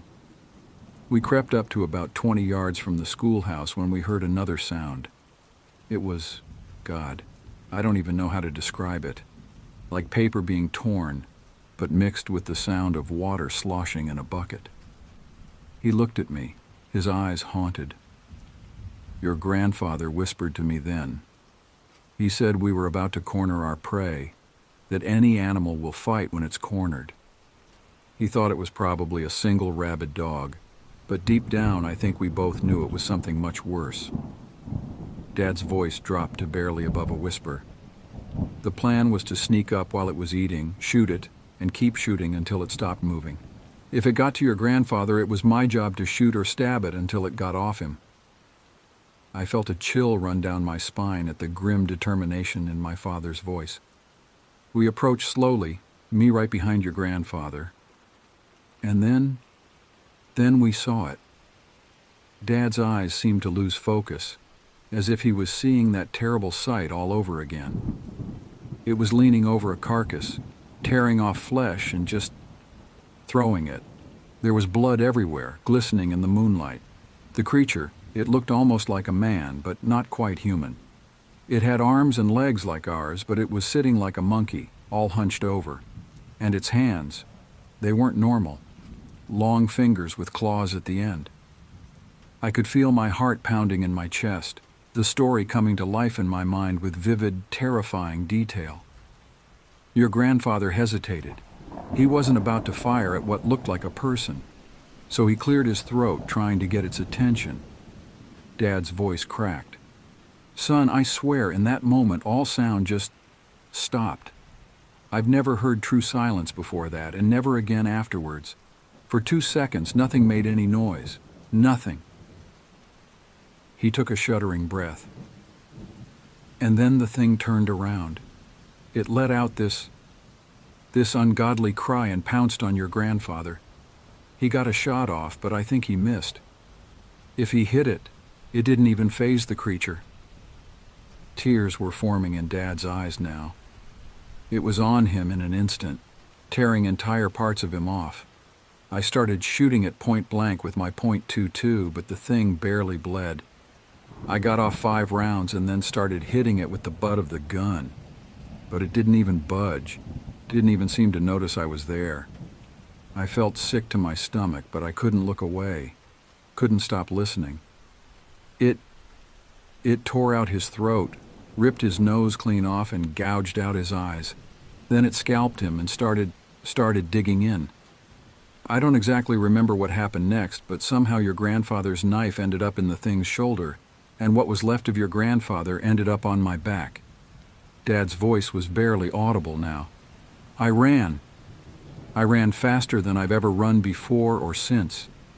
I could hear it following me, branches cracking, that terrible screeching sound. but I never looked back. Not once. He fell silent for a long moment, lost in the horrific memory.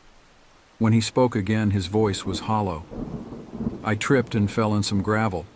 When I looked up, I saw our landlord and some of his friends around a campfire. I screamed for help, told them to call an ambulance. But then the landlord looked at me and said something I'll never forget. Dad's eyes met mine, filled with a mixture of grief and lingering terror. He asked me, "What is that on your back?" And then he realized it was your grandfather's shirt with bits of him still in it. That's when we heard that screeching again. The landlord grabbed me, threw me inside. We locked all the doors, got the guns out. He shook his head slowly.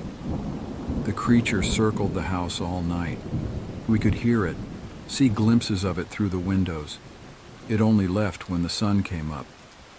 Dad fell silent, the story apparently over. I sat there, stunned, trying to process what I'd just heard. Part of me wanted to believe it was just a story, a terrible nightmare my father had conjured up. But the raw pain and fear in his eyes told me otherwise. "Dad," I said hesitantly, what do you think that thing was?" He looked at me for a long moment before answering. "Your grandfather's people, the Cherokee, they had stories about creatures they called skinwalkers, humans who could take on animal forms or something in between. I don't know if that's what we encountered that night, but I do know it was something that shouldn't exist in this world."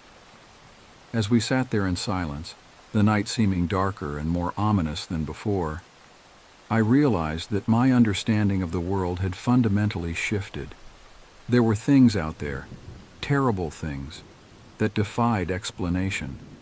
And somehow, I knew that this knowledge, this story, would shape the course of my life in ways I couldn't yet imagine.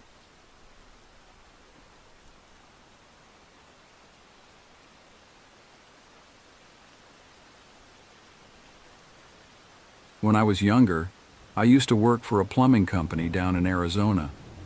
It was an interesting job, taking me all over the city in my little company van. I enjoyed the variety, meeting different people every day, and facing new challenges with each call. The desert heat was brutal, especially in the summer, but I'd grown up in Arizona and was used to it. The company I worked for was a small, family-owned business. The owner, Bill, was a gruff but fair man in his 60s who'd inherited the business from his father. He ran a tight ship, but he took care of his employees. I'd been working there for about 3 years when the events I'm about to describe took place. One thing about the job always piqued my curiosity. We sometimes got calls from the Navajo Reservation, a vast area covering parts of Arizona, New Mexico, and Utah.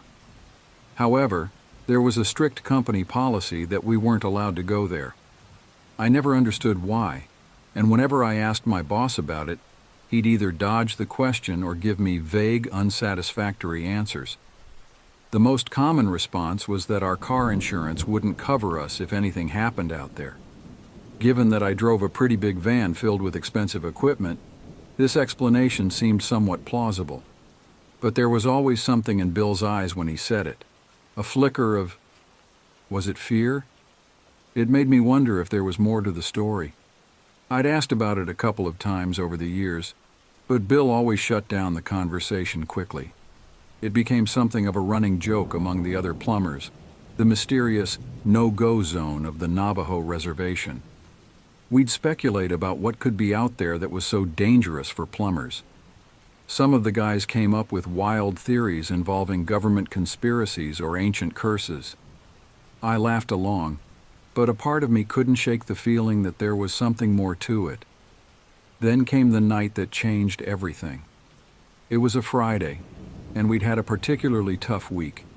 A series of flash floods had caused havoc across the city, and we'd been working overtime to deal with the aftermath.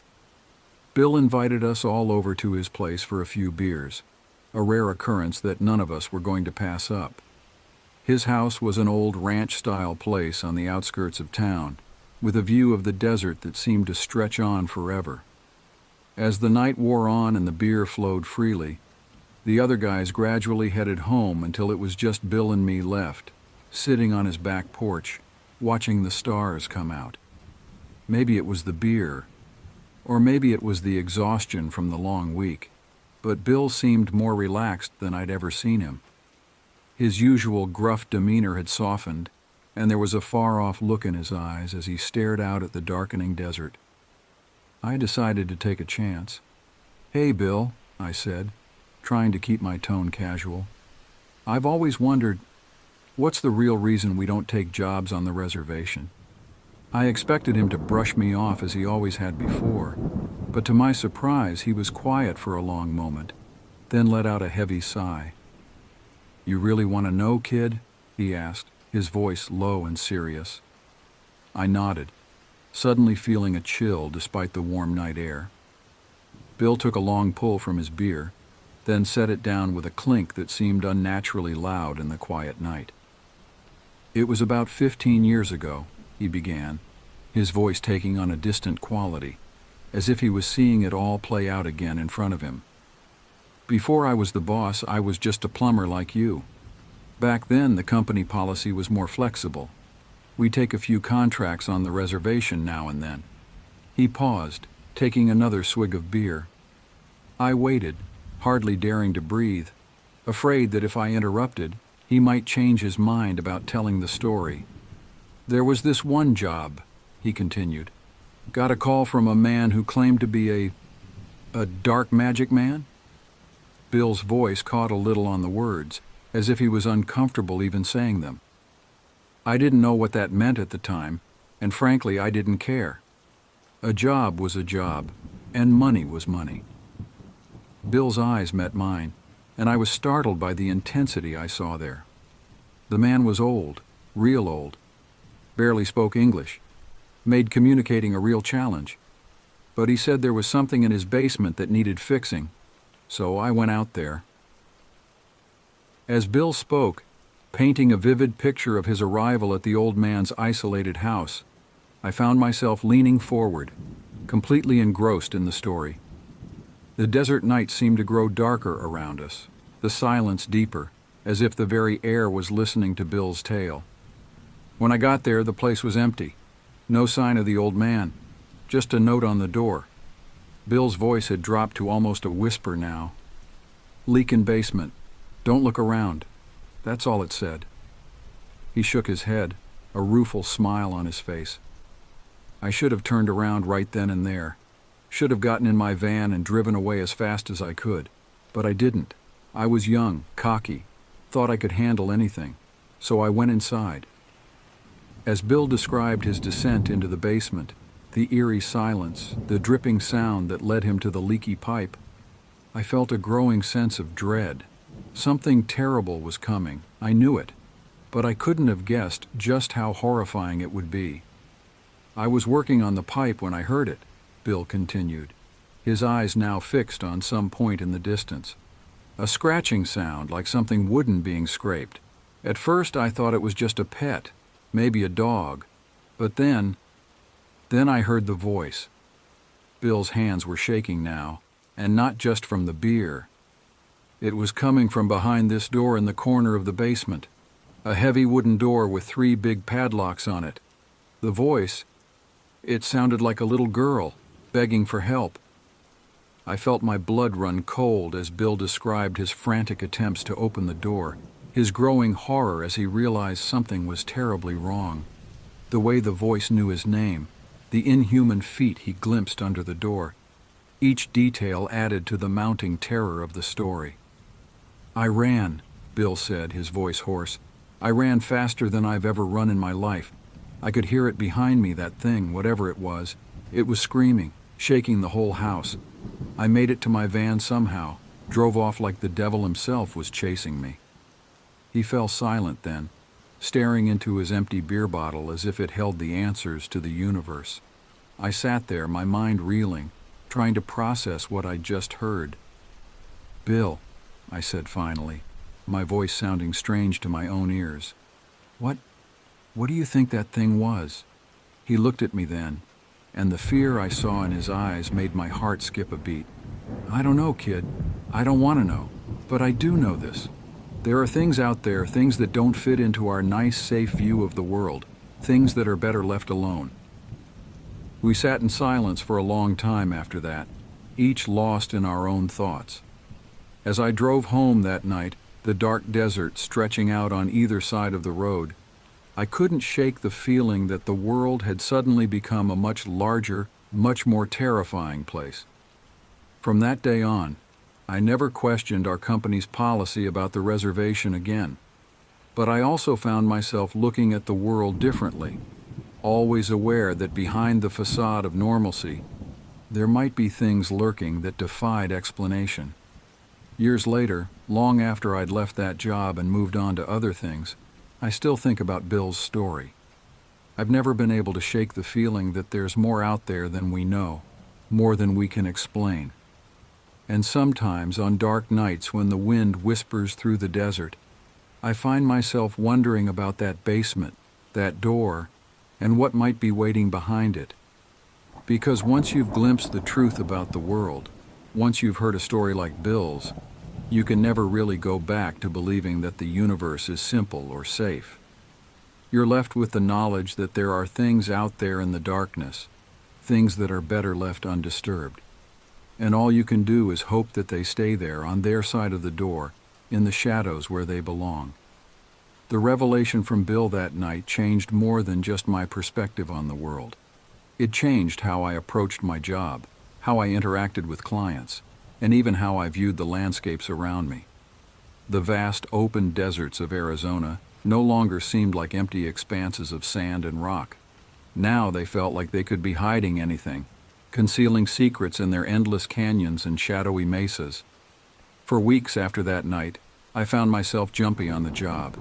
Every creaky floorboard, every unexplained sound in an old house's plumbing set my nerves on edge. I'd catch myself staring at closed doors in basements, wondering what might be lurking behind them. The other guys at work noticed the change in me, but I couldn't bring myself to explain. How could I tell them that our gruff, no-nonsense boss had essentially confirmed the existence of supernatural horrors? About a month after Bill's confession, we got another call from the reservation. As usual, Bill turned it down, but this time I saw the conflict in his eyes. He knew what was out there, knew the potential danger, but he also knew that someone out there needed help. I could see the weight of that knowledge bearing down on him. It was then that I realized the true burden Bill had been carrying all these years. He wasn't just protecting us, his employees, from potential danger. He was protecting everyone, the people on the reservation, the wider community, maybe even the world at large, from forces they couldn't understand or combat. As time passed, I started to hear whispers, snippets of conversation from longtime residents of the area. They never spoke openly about it, but there were stories, tales of people who went out to the reservation and never came back, of strange lights in the desert night, of sounds that couldn't be explained by any natural phenomenon. I found myself paying more attention to local legends and Native American folklore. The Navajo have rich traditions of skinwalkers and other supernatural entities. While I'd always dismissed these as mere stories before, now I couldn't help but wonder how much truth might be hidden in these ancient tales. One day, about 6 months after that night at Bill's house, I was on a job in an old part of town. The house was a Victorian-era structure, all creaky floorboards and winding corridors. As I was working on a pipe in the basement, I heard a sound, a faint scratching, followed by what sounded like a child's whisper. My blood ran cold. Every instinct screamed at me to run, to get out of there as fast as I could. But another part of me, the part that had been changed by Bill's story, knew I had to investigate. I couldn't leave, not knowing if someone, or something, might be trapped. Cautiously, I made my way toward the sound. It was coming from behind an old wooden door, half hidden behind some shelves. My hand shook as I reached for the handle. I took a deep breath, steeling myself for whatever I might find. But when I opened the door, there was nothing there. Just an old storage room filled with dusty boxes and forgotten knickknacks. No child, no monster, nothing out of the ordinary at all. And yet I couldn't shake the feeling that I'd just narrowly avoided something terrible. That night I called Bill. When he answered, I could tell from his voice that he knew why I was calling. "You encountered something, didn't you?" he said, his voice gruff but tinged with concern. I told him about what had happened, or rather, what hadn't happened. When I finished, there was a long silence on the other end of the line. Finally, Bill spoke. "Listen, kid," he said, his voice heavy with the weight of experience. "What I told you that night, it's not the kind of knowledge that makes your life easier. It's the kind that burdens you. Now that you know, you'll see signs of it everywhere. Some of it will be real, but a lot of it will just be your mind playing tricks on you. The important thing is to stay vigilant, but don't let it consume you." He paused, and I could hear him take a deep breath. "There's a reason I don't talk about this stuff. It's not just about protecting people from what's out there. It's about protecting them from the knowledge itself. Because once you know, really know, that these things exist, well, it changes you, and not always for the better." I thought about that for a long time after we hung up. Bill was right. The knowledge had changed me. I saw the world differently now. Every shadow held potential threats. Every unexplained sound could be something sinister. But I also felt a new sense of purpose. If these things were real, then people needed protection. Not just from the entities themselves, but from the crushing weight of knowing about them. From that day on, I approached my job with a new perspective. Yes, I was there to fix pipes and solve plumbing issues. But I was also a gatekeeper of sorts, standing between the everyday world of leaky faucets and clogged drains and a darker world that most people would never know existed. Years have passed since then. I've had my own encounters, some that I can explain away, and others that still haunt my dreams. I've learned to live with the knowledge, to carry it without letting it overwhelm me. And I've learned that sometimes the most important part of this job isn't the plumbing at all. It's about being there, being watchful, and being ready to face whatever might be lurking in the dark corners of the world. Because in the end, that's what it means to truly serve your community. It's not just about fixing what's broken. It's about standing guard against the things that most people don't even know they need protection from. And if that means sometimes turning down a job on a certain reservation or being extra cautious around old basement doors, well, that's a small price to pay for keeping the horrors at bay.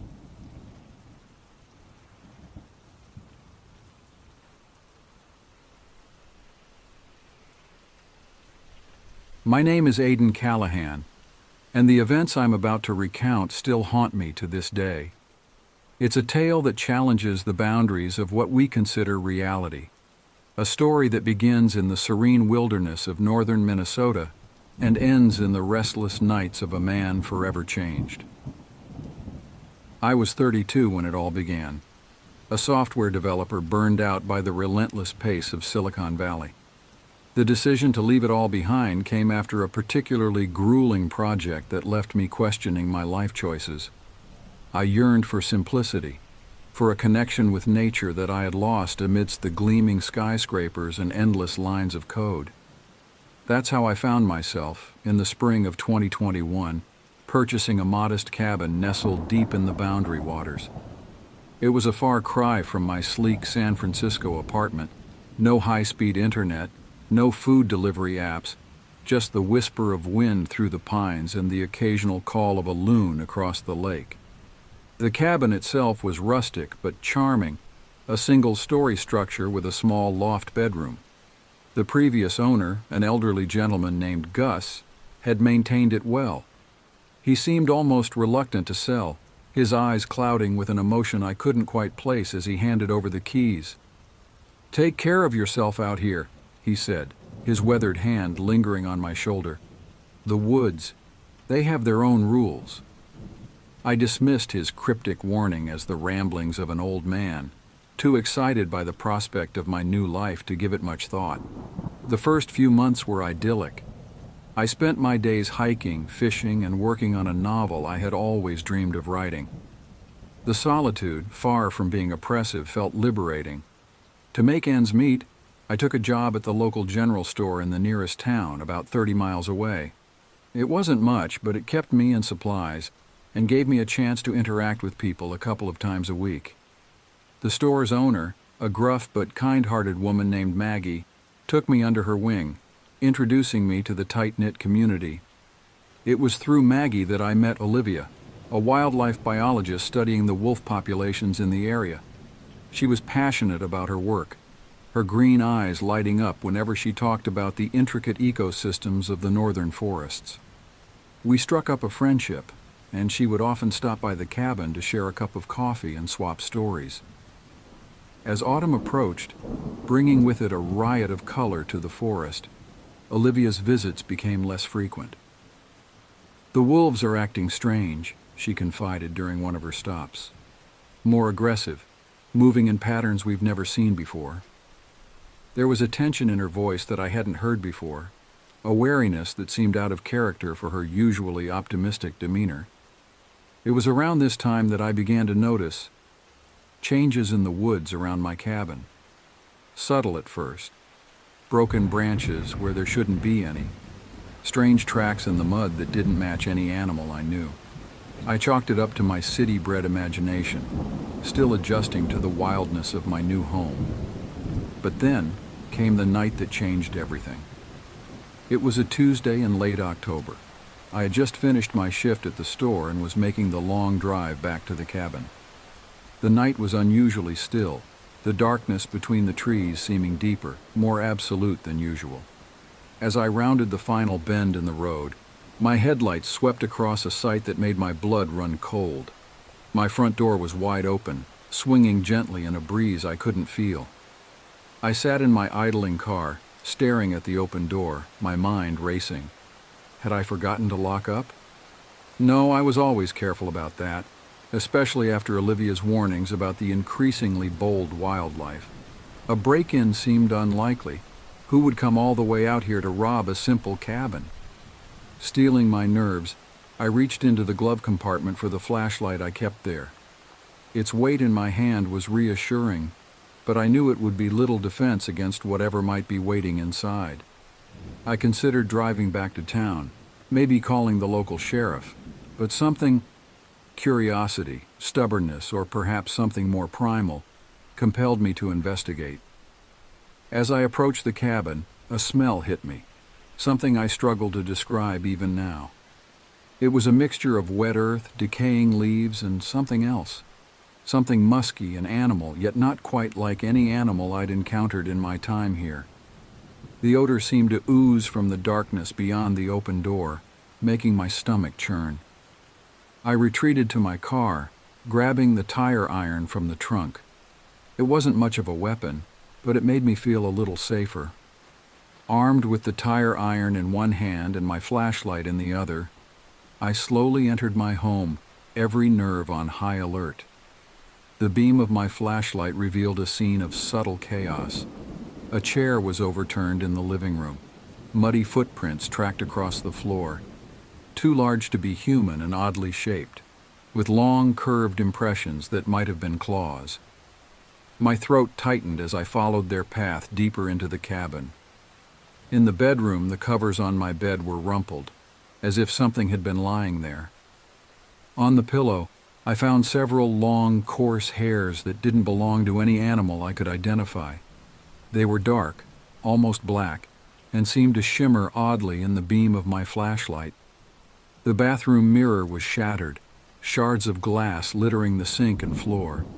And there, reflected in one of the larger pieces, I saw something that made my heart stop. It wasn't my face staring back at me, but the image of something else.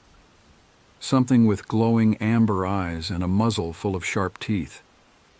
I blinked, and the image was gone, leaving only my own pale, terrified face.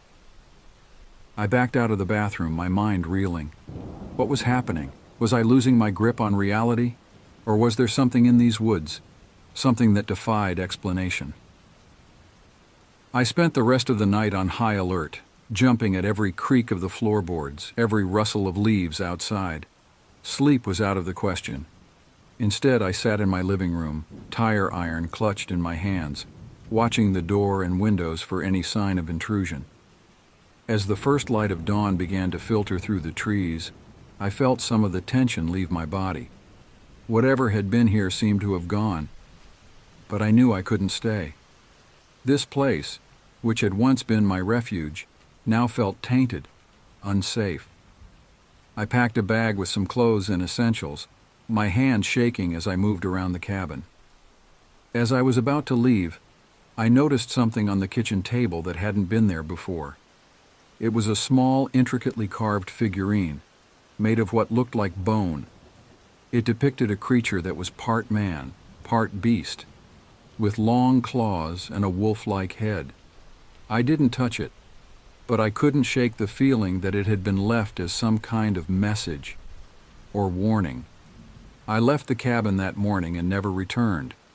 I called Maggie from the road, quitting my job at the store and asking her to let Olivia know I had to leave suddenly.